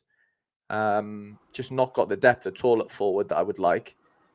Super rares are just not playing, might be getting like shipped out, and yeah, there's loads of little bits and bobs going on that yeah, it's just quite annoying to have to deal with. But yeah, I'm obviously not sort of complaining. The 240 though is looking something like this. So I can't remember if I told you. I won this rune guy like as a tier 5 a little while ago, and a couple of weeks ago he was sort of said to be out the team, so I swapped him with a Ryan Yates super rare because I needed a lower cap for the 240 for this last weekend, and I got the cap with that Ryan Yates, which was great. I swapped him with Pavel, and then Pavel had this card up for sale for like 60 quid, and I was like, you know what, I'm just gonna buy him back. So I just bought the card back that I traded to Pavel. Nice. And he sort of, I looked on Sharp, he's like 60% on to start, but on one of the Belgium Twitter guys, he had him at like 90. So I was a bit like, okay, maybe I can go with him this weekend. I was going to kind of use him anyway because his cap is 29. So he kind of allows me to fit in, Kook, who's like 55, Visharan's 60, Bass is 54. So it allows me to fit in some of my other sort of better cards I'm hoping can really, get me over to the over the mark. So that's kind of how the 240 looks. This was the first lineup I built under 23 Rare Plus. All good matchups. I think the Las Palmas one could be the banana skin for Real Madrid, but I don't really have a choice. It's either Vinny or Savio realistically. But yeah, Busio is the captain. Busio's been immense, by the way, at Venezia, Quinny. I don't know whether you've been keeping an eye on that one. But I've been seeing him still popping up in predicted lineups and stuff. I've not seen much of him beyond that. His scores have been ridiculous, to be fair. I'm going to use the Lebrovic again. Obviously, tough matchup, but the outfield, the boys are looking pretty good, even though I think they're all away from home, actually. So it's an away under 23 rare team. 240 looks pretty fun. Basilbot was very kind to me and allowed me to swap my Yassine Adli old card for a new card. So that was fun. Nice. Yeah, so I'm happy with that. I've got Big Blair back in, Motherwell's finest, as the extra, Arbila, Campallat, and then under All-Star Rare with my second Campallat. A couple of the extra under 23 boys that are not really going to fit into the sort of main lineups. And I am actually, Quinny, going to go for kickoff this weekend, I think. A unique kickoff. Nice. So I'm in a position where I have Magnus Mattsson, who obviously isn't under 23, so it's hard for me to fit him into. Well, I can't fit him in anywhere basically. I would have liked to fit him into 240, but his cap is just a little bit high. So I'm thinking about doing something like this. Going Zaydu is obviously the unique. I've got Toblason away to Kortrijk, which is a decent matchup. I've got loads of defender options actually, and then I've got Delinger up front. The rest of my forwards move in and whatever, like I said. So yeah, it's just about picking the defender here, to be honest. Ramos Mingo is playing for Defensa in Argentina. Lafise is playing for Standard away to Circular, and then Casper Whittle's at 60% on Sharper for some reason, but there's no one behind him, which is a weird one. Played the last game, came off after 60 though, which was a little bit strange because he wasn't actually projected to play that one. So that is a little bit of risk in that. I think if I play Whittle, but that's kind of the extent of my teams this weekend. Unique kickoff, under 23s, and then obviously the caps. Nice, looking strong, Harry. How many of them do you think will go the distance? What's your feeling? How strong do you think? Because the game week, we're talking about looking at the head counts and stuff. How many entrants we've actually got this game week? Because it will be a wee bit hotter. How many?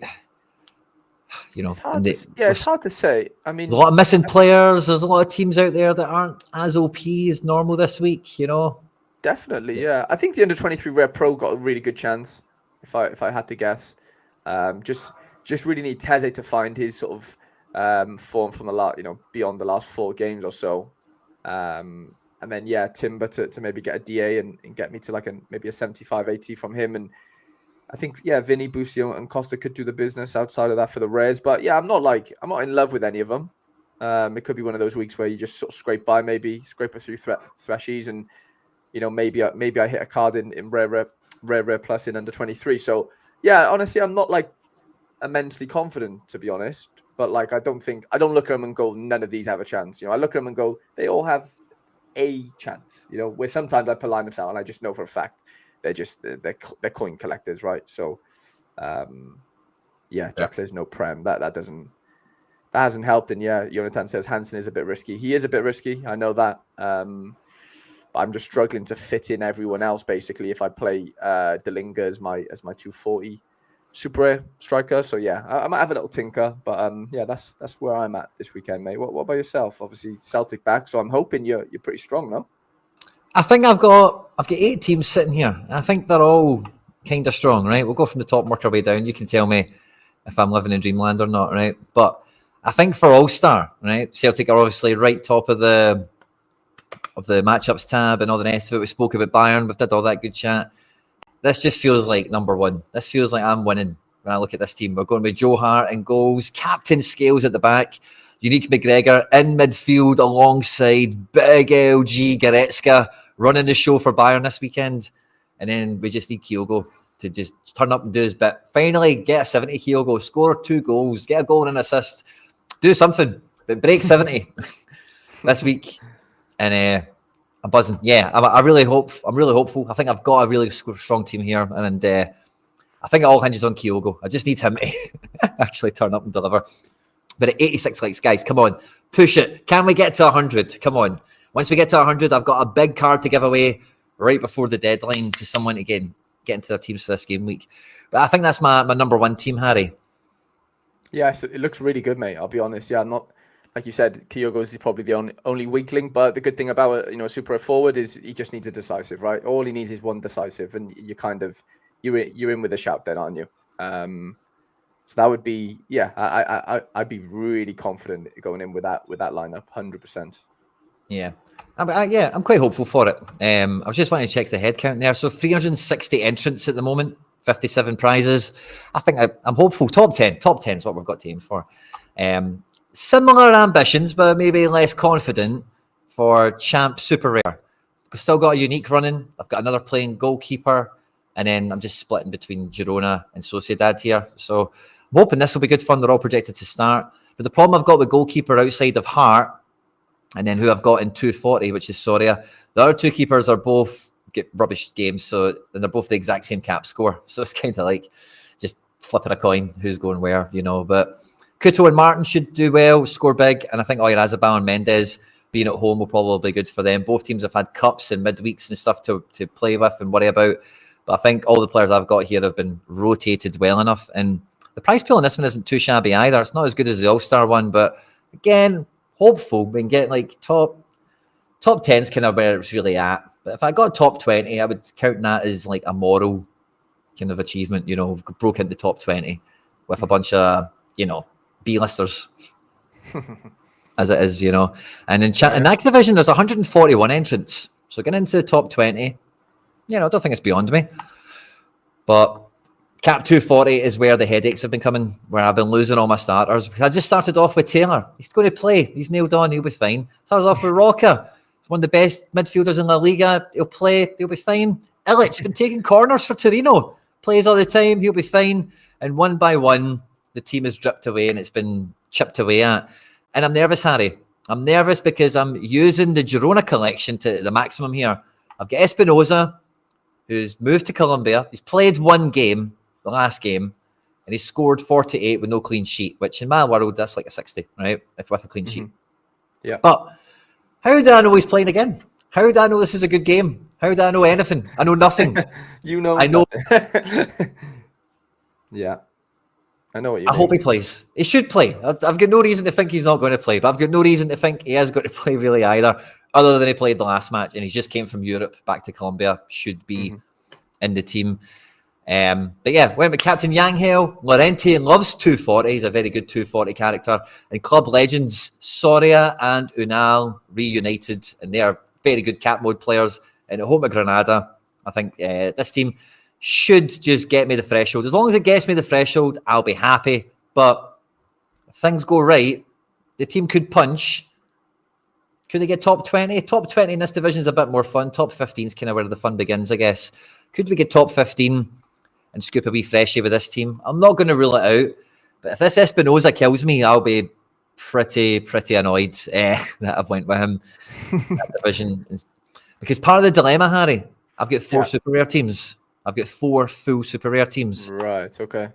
Part of the problem is I'm becoming the typical Sorare manager, and I really don't want to play my Starfelt anywhere near any of my Girona cards, which is kind of difficult. Starfelt also has an L15, a 60, which makes him really hard to put with people in general. It doesn't do well in caps. So, I'm worried that I'm fudging the Espinoza. I'm fudging some stuff around because I don't want to play Starfelt against a Girona player, basically. But this 270 team is really weak looking, but they should all start except for Stuani. But Stuani's a super sub, so whatever, we deal with him. So I don't really know. This is the team I'm like, hey, this probably dies as soon as it rolls out there. But We've lost Taylor, we've lost Roca, we've lost Illich, we've lost 3 players right at the death, and the shuffle up effect has left me with this team basically. So maybe it'll be a wee bit of fun on that one. But yeah, so the other 3, I'm more confident they'll be able to get their objectives, as it were. And then I had a bit of a... So I was doing this, Harry, before the deadline, is I was making the teams, they're kind of made the way they are, right?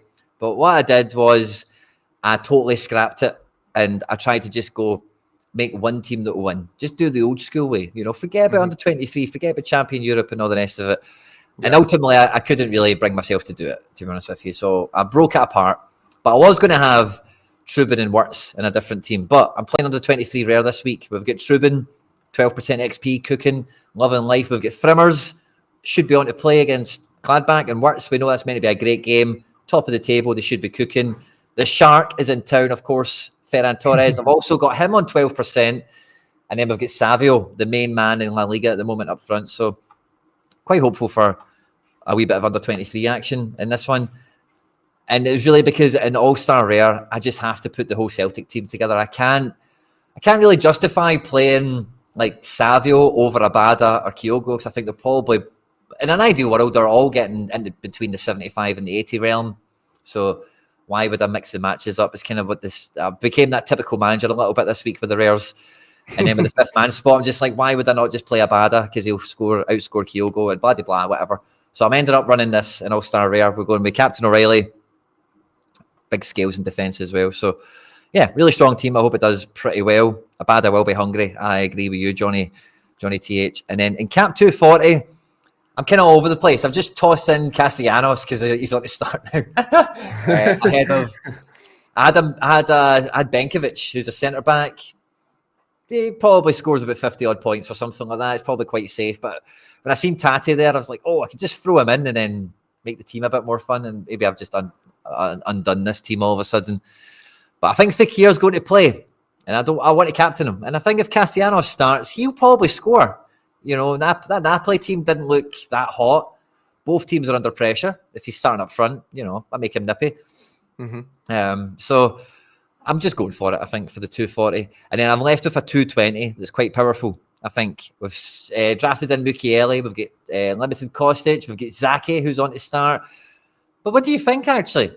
Because I've got Geraldo Becker up front here, who isn't on to start. But I think he could start, right? But he's not projected to in any way. But even if he comes off the bench, he's going to get decisive in this game at home at Vallecano. I can feel it. New signing. He's got decisive off the bench already in the Cup. I mean, he's got a chance. Definitely got a chance. He'll be there to impress as well, wouldn't he? So, I mean, that's all you need really from your forward in 220, really, isn't it? Is that decisive? Do we maybe drop him for Tatibot and then put the centre back into 240? Is what I'm now worrying myself with. Make the 240 a bit safer. And make this a bit safer with a starter. Is he that safer as a starter? But probably not. Or is he? Nah, let's just keep it how it is. Let's keep it fun. Let's keep it how it is. Right, guys, how many likes are we on? We're on 92. So we've hit 88. Could we get to 100 in the next? No, okay, I think we'll do it, guys. I think we'll do it. Okay, guys, right. Are you ready? Right, we're going to be giving away a Rada Krunic. Where's the screen so I can show you him in his glory? Bargain. L1533, set to play. Great AA, plays for Feyenoord, absolutely cooking.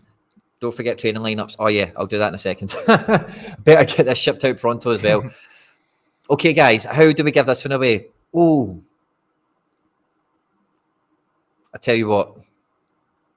Okay, we'll get some live chat action. Do we have a pop quiz question?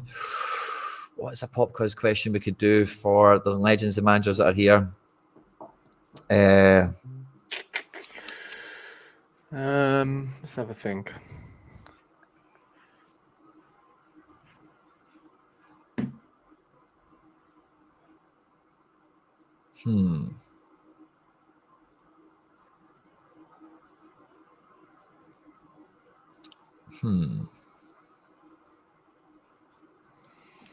What are we thinking?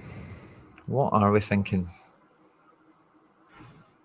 What's a good question for the chat to get on and try and pull themselves a wee prize? I can't have the chat suggesting questions, but thanks for the effort. You know the answer already. Okay. How about... Oh, okay. How about... I know what I'm going to look for, so I just need... Where's my tabs? They're all over the place. I've got my question for my giveaway. Oh, and Harry's got a giveaway. Confirmed. I do have a giveaway. Yeah, I was forced into it by my colleague... Not at all. 3000. Not at all. Not at all. Not at all. Not at all. Okay, cool. Bayern Munich beat Union Berlin 1-0 last night. I want you to tell me the surname only of the highest scoring player in that game. Bayern Munich's last game, they beat Union Berlin by 1-0. I want the surname of the highest scoring player. The first one that gets in as quick as possible, that you will win the Radakrunic, and we'll get that shipped over to you ahead of the deadline. Correct spelling, it is a tricky one. There's lots of vowels. There's a few repeat letters as well. Surname I'm after only.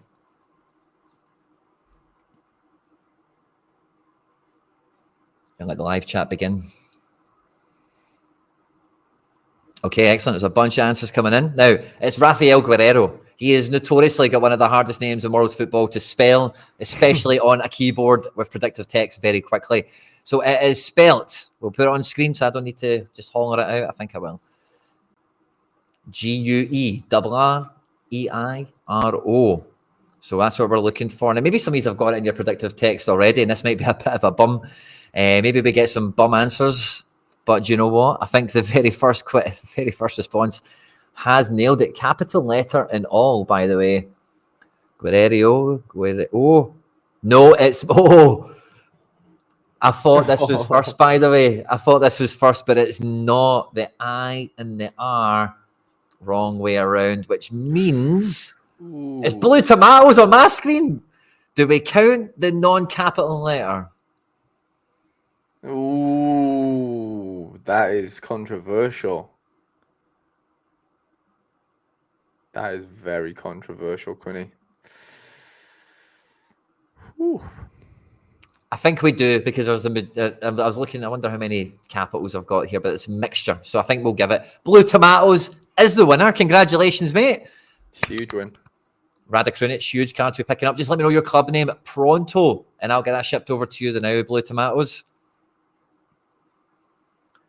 Would he get a mark on his English test? Oh, interesting. Well, we definitely want the spelling. I think the capital will let that slide because of keyboards and all the rest of it. But yeah, Blue Tomatoes, let me know your club name. Is it? Let me just search on Sorare Blue Tomatoes and see what happens. It can only be one Blue Tomato, surely. There's only one. Yeah, one. I think it is. I think we found you. Blue_tomatoes is Blue Tomatoes on. Yeah, it looks like the same picture and everything. Just wait for you to confirm. I'm going to... Oh, you are only accepting money. Blue Tomatoes, you are only accepting money. Oh, the plot thickens. Fancy. The plot thickens. You need to change the settings, mate. You've got 9 minutes. Someone reminded me that I have got academy lineups to do.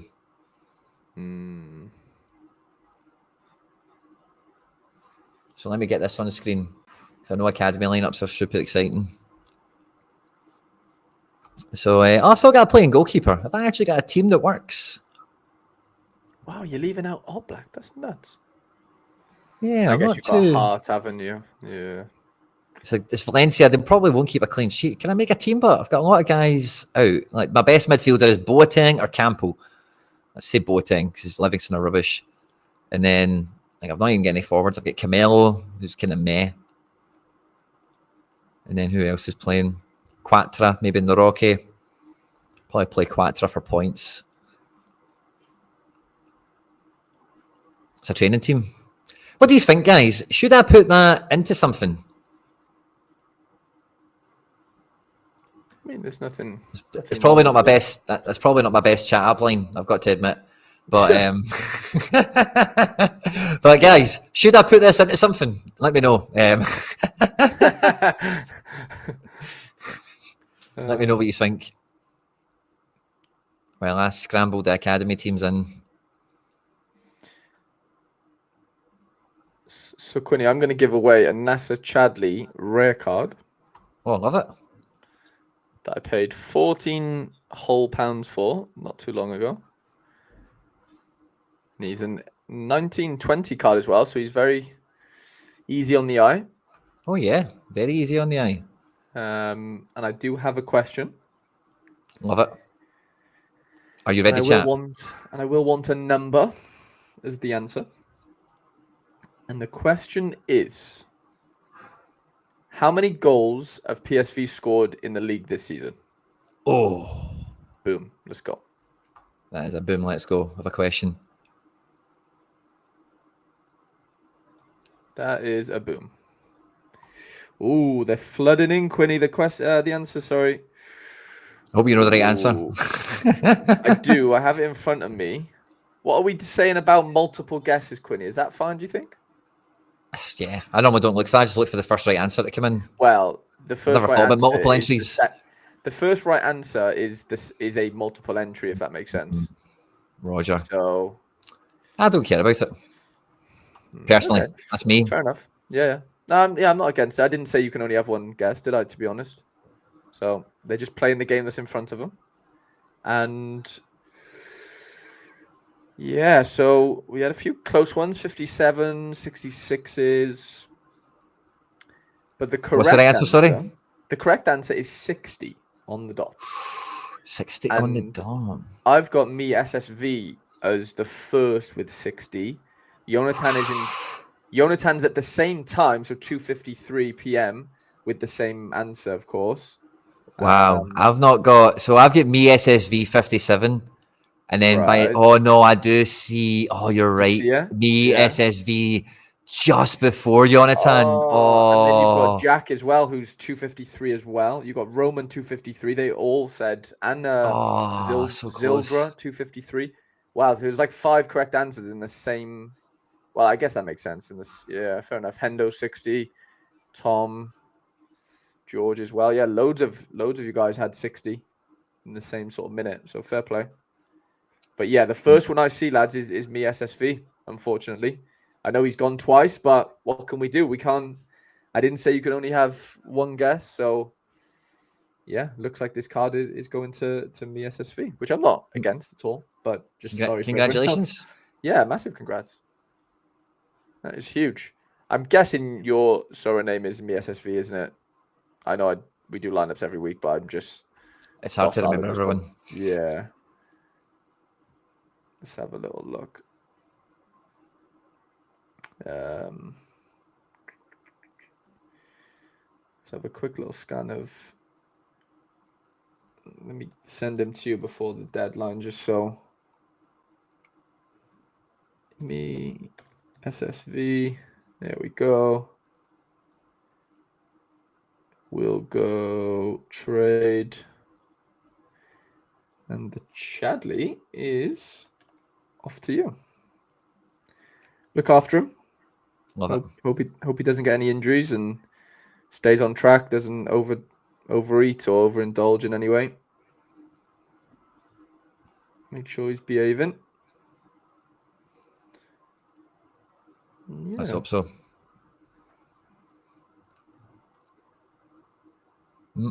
Sorry, guys, I'm just messing about with something. Just give me a moment.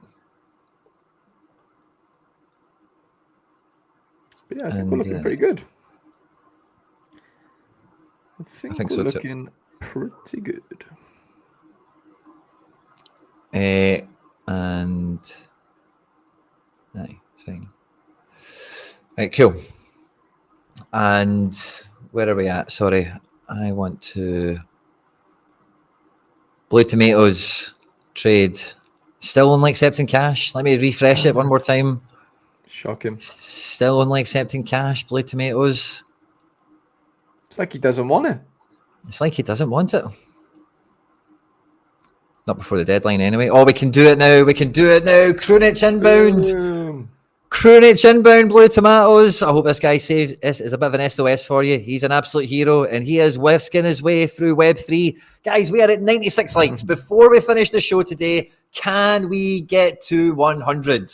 Come on. Surely to God. Come on. Come on. We can do it, guys. Get us there. Blue tomatoes. Enjoy the Krunic.